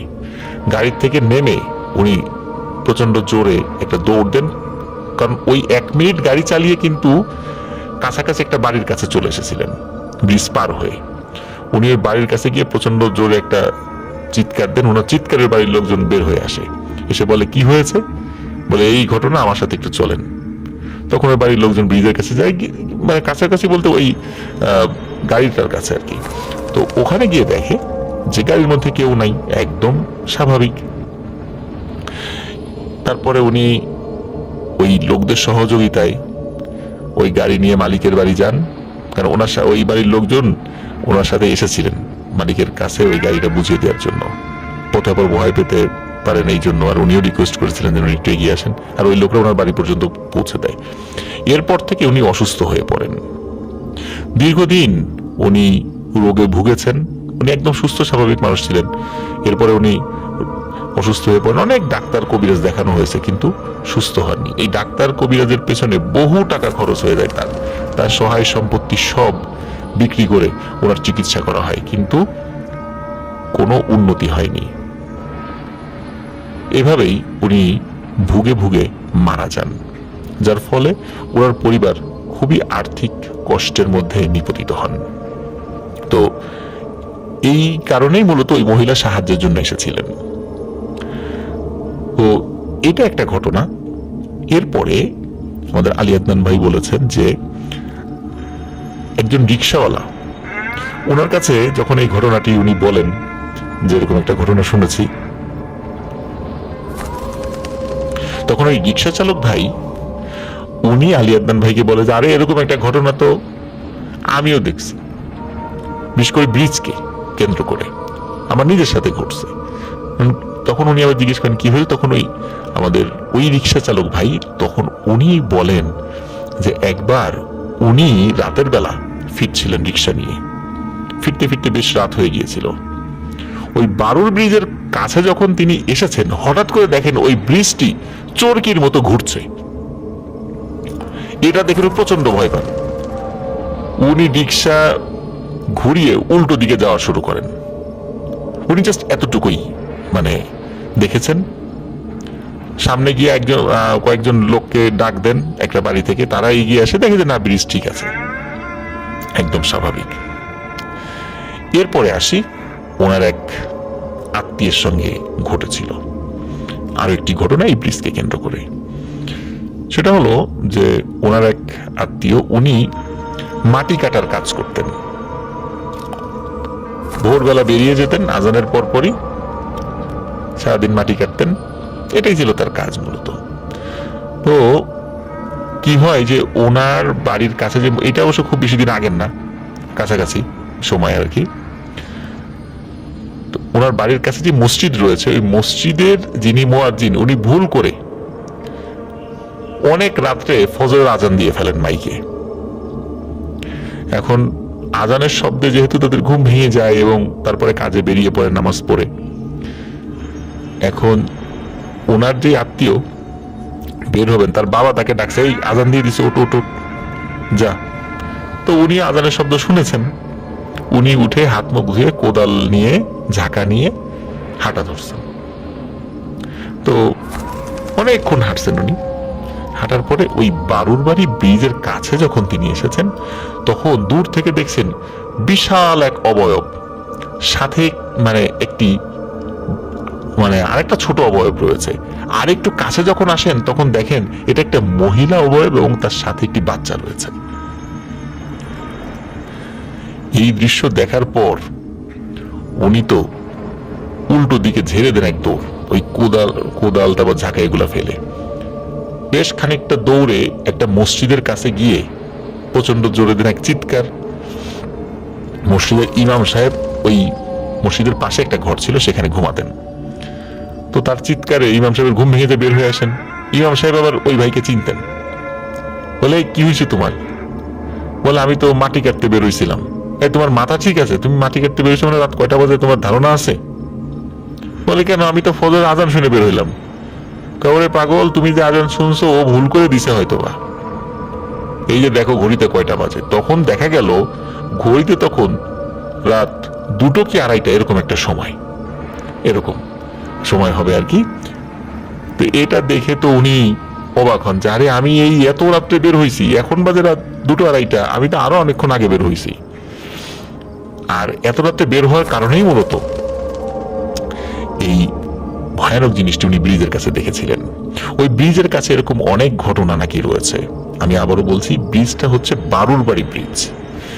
স্থানীয় যারা আছেন তারা অবশ্যই ওই বারুর বাড়ি ব্রিজটি চিনে থাকবেন। এই ব্রিজকে কেন্দ্র করে আমাদেরকে ঘটনা দিলেন আলী আদনান ভাই। অসংখ্য ধন্যবাদ আলী আদনান ভাইকে এত চমৎকার একটি ঘটনা আমাদেরকে উপহার দেওয়ার জন্য। আসলে গ্রামে গঞ্জে এরকম অনেক ব্যাপার রয়েছে, এখনো ঘটে চলছে। সেখানে কেউ বিশ্বাস করে, কেউ করে না। কাউকে জোর করে বিশ্বাস করানোর দায়িত্ব আমরা কিন্তু কেউ নিতে যাব না। আপনাদেরকেও বলি প্রিয় লিসেনার্স, যিনি বিশ্বাস করেন না, কেউ যদি বলেন যে না আমি ভূত প্রেতে বিশ্বাস করি না, আমি জিন বিশ্বাস করি না, তো আপনি যতই বলেন যে কোরআনে তো জিন আছে, হাদিসে জিনের কথা আছে, আপনি বিশ্বাস করবেন না কেন? তো যিনি বিশ্বাস করবেন না তাকে আপনি যতই কোরআন হাদিসের কথা বলেন, তিনি বিশ্বাস করবে না, কারণ তিনি নিজের চোখে সেটা না দেখলে বিশ্বাস করবেন না বলে প্রতিজ্ঞা করেছেন। আর সবকিছু নিজের চোখে দেখে বিশ্বাস করতে হবে এমন বিষয়টাও কিন্তু আমরা বিশ্বাস করি না। যেহেতু পবিত্র কোরআনে আছে, হাদিসে রয়েছে, আমরা মনে প্রাণে বিশ্বাস করি জিন অবশ্যই আছে, তা আমাদের সাথে দেখা দিক আর না দিক আমরা মনে প্রাণে বিশ্বাস করি। তো প্রিয় লিসেনার্স, এটি ছিল ঘটনা। আশা করছি এই ঘটনাটি আপনাদের ভালো লেগেছে। আর ভালো লাগলে আবার সেই কথা, যারা এখনো আমাদের চ্যানেল সাবস্ক্রাইব করেনি তারা দ্রুত সাবস্ক্রাইব করে ফেলুন। প্রিয় লিসেনার্স, এখন যে ঘটনাটি আমি আপনাদের সাথে শেয়ার করতে যাচ্ছি, এই ঘটনাটি আমি নিজেই সংগ্রহ করেছি। ঘটনাটি একজন সরকারি কর্মকর্তার সাথে ঘটে যাওয়া একটি ঘটনা। তিনি পেশায় একজন অডিটর। অডিটরদের কাজ সরকারি বিভিন্ন দপ্তরে যে আর্থিক লেনদেনগুলো হয়ে থাকে সেগুলো যাচাই বাছাই করা, তদন্ত করা এবং সেইটা রিপোর্ট আকারে পেশ করা। তো এটা কিন্তু তাদের একটা রুটিন ওয়ার্ক, এবং বাংলাদেশের বিভিন্ন প্রান্তেই কিন্তু তাদেরকে সরকারি বিভিন্ন আর্থিক ব্যাপারগুলো অডিট করার জন্য যেতে হয়। তো তেমনই একজন ব্যক্তি। তো সময়টা কাল 2011 সাল। সঙ্গত কারণে আমি ওনার নাম এবং বর্তমান কোথায় আছেন সেটা আমি বলতে পারছি না। তো উনি রাঙামাটি সদর উপজেলায় একটা সরকারি প্রতিষ্ঠানে অডিট করার জন্য গিয়েছেন। তিনি একা যাননি, তার সাথে আরো দুজন ছিল। তো যে প্রতিষ্ঠানে গিয়েছিল, তো সেখান থেকে তাদেরকে সুন্দর একটা বাংলোর মতো একটা জায়গায় 3টা রুমে 3 জনকে রাখা হয়। ওনাদের টাইমিং ছিল, সরকারি টাইমিং ছিল 4 দিন অডিট করতে হবে সেখানে। তো ওনারা চিন্তা করেছেন রাঙামাটি গিয়েছে, একটু আশেপাশে ঘুরবো, মোটামুটি ভালোই একটা সময় কাটবে, এই নিয়েতে তারা গিয়েছেন। সময়টা ছিল বৈশাখ মাসের শেষ দিকে 2011 সালের। তো রাতের বেলা ঢাকা থেকে রওনা দিয়েছেন, ভোরবেলা সেখানে গিয়ে পৌঁছেছেন। তো পৌঁছানোর পর ওনারা প্রথমে বিশ্রাম করেন, বেশ খানিকটা সময় ঘুমিয়ে নেন, এবং ঘুম থেকে উঠে প্রায় 12টা সাড়ে 12টার দিকে ওনাদের কাজ শুরু করেন, মানে দিনের বেলা। তো প্রথম দিনের কাজ এইভাবে শেষ হয়।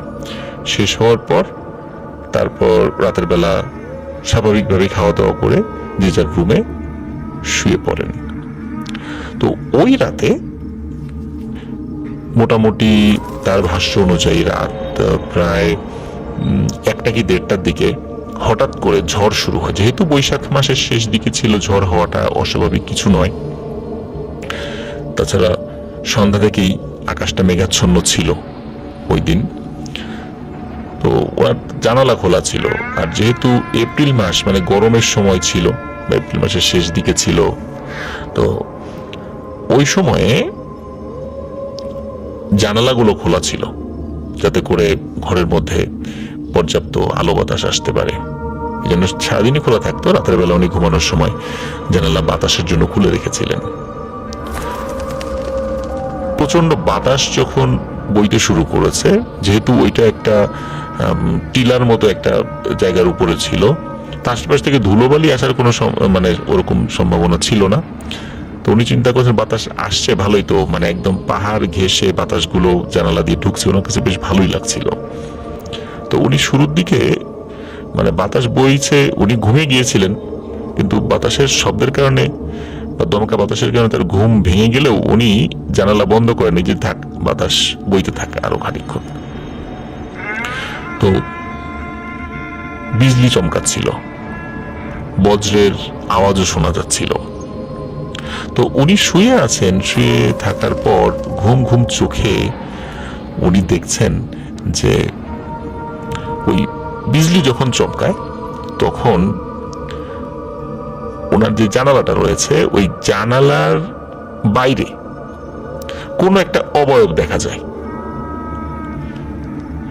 এখন উনি চিন্তা করেছেন যে রাতের বেলা তো হয়তোবা জানালার যে পর্দা রয়েছে ওই পর্দার নড়াচড়ার কারণে এরকম অবয়ব মনে হচ্ছে, কারণ বাতাসে তো পর্দা নড়াচড়া করছিল। তো উনি শুরুতে বিষয়টা একদম পাত্তা দেননি, উনি ঘুমিয়ে যাওয়ার চেষ্টা করেন। বেশ খানিকক্ষণ পর উনি আবার তাকান যে কি রে, ওই জিনিসটা কি দেখলাম।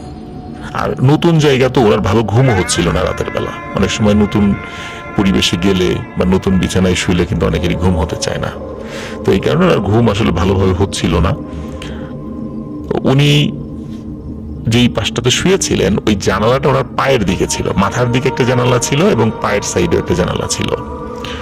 এই কারণে চোখটা খুব ভালোভাবেই পড়ছিল আর কি শুয়ে শুয়ে। তো উনি আবার তাকানোর পরে দেখতে পান যে ওই যে বিজলির যেই ঝলকানি, ওই ঝলকানিতে ওনার ওই যে যেই অবয়ব যেটা উনি দেখেছিলেন সেটা এখনো দেখছেন। তো অবাক ব্যাপার, আসলে একই রকম ভাবে দাঁড়িয়ে আছে, তার মানে এটা একদম স্বাভাবিক কিছু। ওখানে উনি নতুন এসেছেন, আশেপাশে কি আছে এটা জানেন না, এই জন্য রাতের বেলা ছায়া পড়ছে, এটাই চিন্তা করেছেন। কিন্তু ওনার চিন্তাটা আসলে ঠিক ছিল না। উনি আরো খানিকক্ষণ পর উনি দেখতে পান যে যে ওই অবয়বটা এখন আর ওই জানালার বাইরে না, মনে হচ্ছে ওটা ঘরের ভেতরে। এবং ওনার দৃঢ়ভাবে মনে হচ্ছিল ক্রমশ ওই অবয়বটা তার দিকে এগিয়ে আসছে। এখন উনি চিন্তা করেছেন যে কি করা যায়, এখন এটা আসলে কি, এটা কেন এগিয়ে আসছে, নাকি আমার মনের ভুল, ঘুমের ঘরে দেখছি। এই চিন্তা করতে করতে হঠাৎ করে এক ধরনের একটা অদ্ভুত শব্দ ওনার কানে আসে। ঠিক পানি ফুটালে যেরকম শব্দ হয়, পানি যখন উতলাতে থাকে, মানে যখন একদম চূড়ান্তভাবে নিচের পানি উপর দিকে চলে আসছে, ফুটতে শুরু করে, তখন পানিতে এক ধরনের শব্দ হয়। ওনার কাছে ওই ধরনের খুব একটা শব্দ খুব বেশি করে ওনার কানে আসছে। উনি চিন্তা করলেন যে একটু আগেই তো রুমে কোনো শব্দ ছিল না, এখন কেন এই শব্দটা পাচ্ছি, আর এটা কিসেরই বা শব্দ? এটা তো ফ্যান চলার শব্দ নয়, কারণ ওই সময় ইলেকট্রিসিটি চলে গিয়েছিল, যেহেতু ঝড় শুরু হয়ে গিয়েছিল এই জন্য ইলেকট্রিসিটি ওই সময় ছিল না। আর শব্দটা আস্তে আস্তে মনে হচ্ছিল ওনার একদম কাছাকাছি চলে এসেছে। উনি লাফ দিয়ে উঠে বসেন এবং উনি দাঁড়ানোর চেষ্টা করেন। উনি দাঁড়িয়ে যান, দাঁড়িয়ে যাওয়ার পর উনি চিন্তা করেন যে কি ব্যাপার, এখানে তো কিছু একটা ছিল মনে হচ্ছে, কিন্তু আমার শরীরের সাথে তো কোনো কিছু ধাক্কা টাক্কা লাগলো না।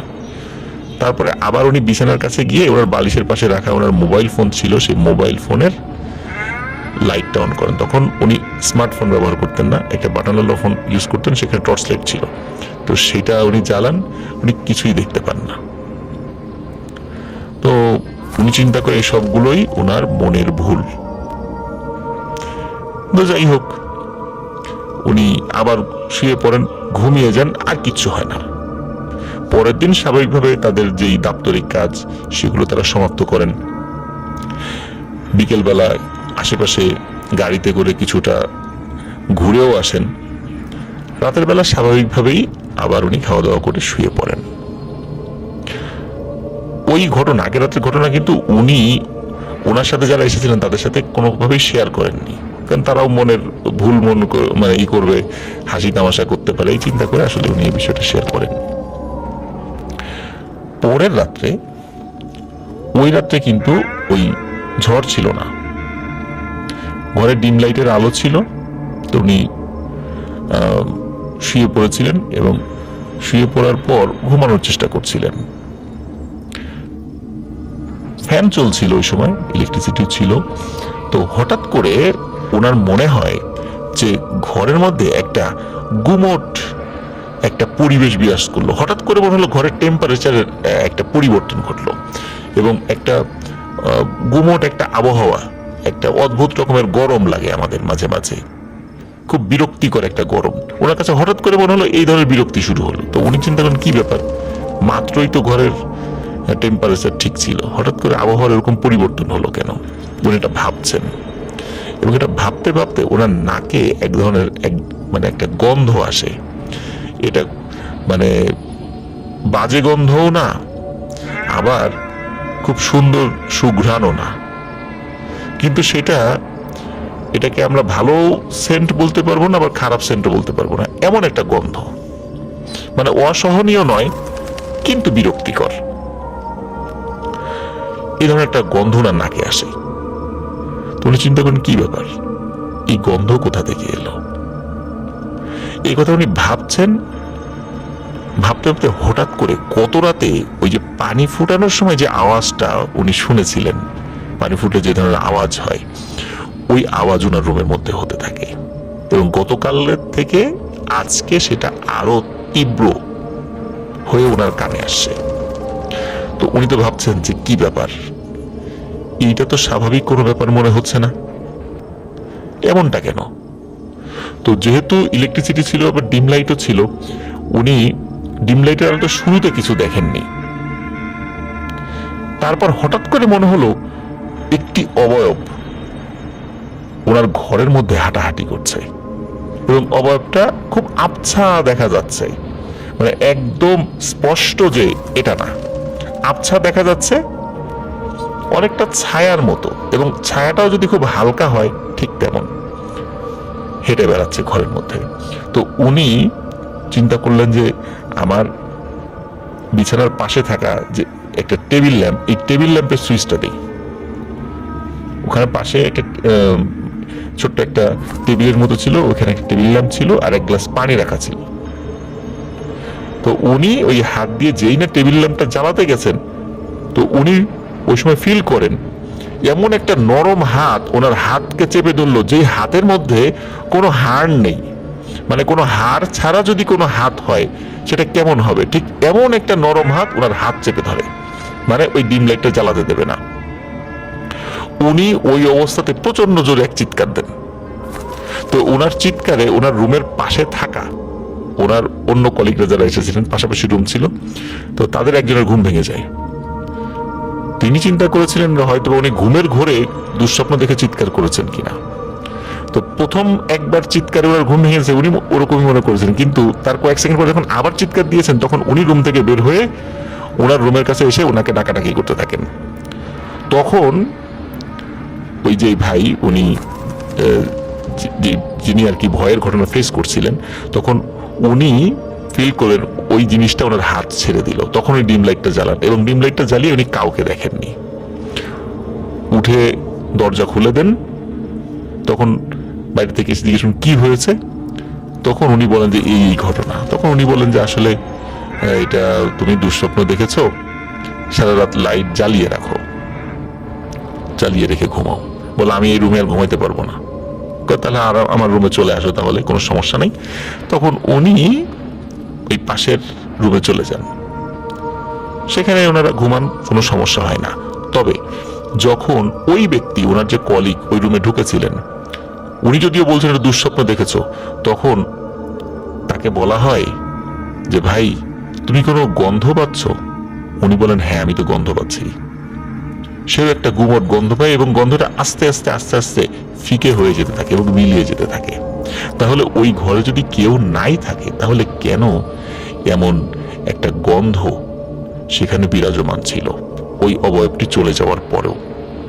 এখন ওনারা তো অডিটে এসেছেন, ওনারা তো মানে কাউকে যে এই বিষয়গুলো বলবেন যে ওই রুমে কোনো সমস্যা আছে কিনা, এটা বলার আসলে সুযোগ পাচ্ছেন না। আমরা চিন্তা করেছেন যে অডিটের কাজটা শেষ হওয়ার পর তখন এই বিষয়গুলো আমরা কাউকে বলবো। ওখানে ওনারা 3 জন গিয়েছিলেন, পরবর্তীতে 2 জন এক রুমে আর একজন এক রুমে ছিলেন। যিনি এক রুমে ছিলেন তার সাথে কোনো ঘটনা ঘটেনি, শুধু একজনের সাথেই এই ঘটনাগুলো ঘটেছিল। তো অডিটের কাজ শেষ করার পর ওখানে একজন ব্যক্তিকে জিজ্ঞেস করেন যে আচ্ছা এখানে কোনো সমস্যা আছে কিনা ওই রুমটাতে।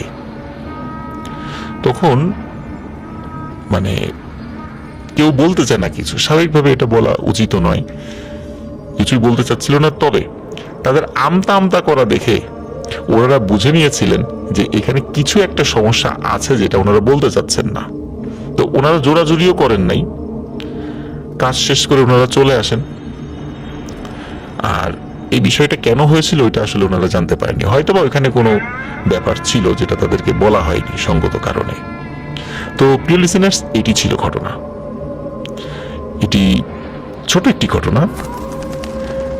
আপনারা একবার ফিল করুন যে ঝড়ের রাত, জানালা খোলা, বিজলি চমকাচ্ছে, তখন মনে হলো জানালার পাশে কেউ একজন দাঁড়িয়ে আছে, যেটা স্পষ্ট।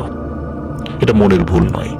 তখন অনুভূতিটা কেমন হবে যদি আমরা সেই রুমে একা থাকি? প্রিয় লিসেনার্স, আশা করছি এই ঘটনাটি আপনাদের ভালো লেগেছে।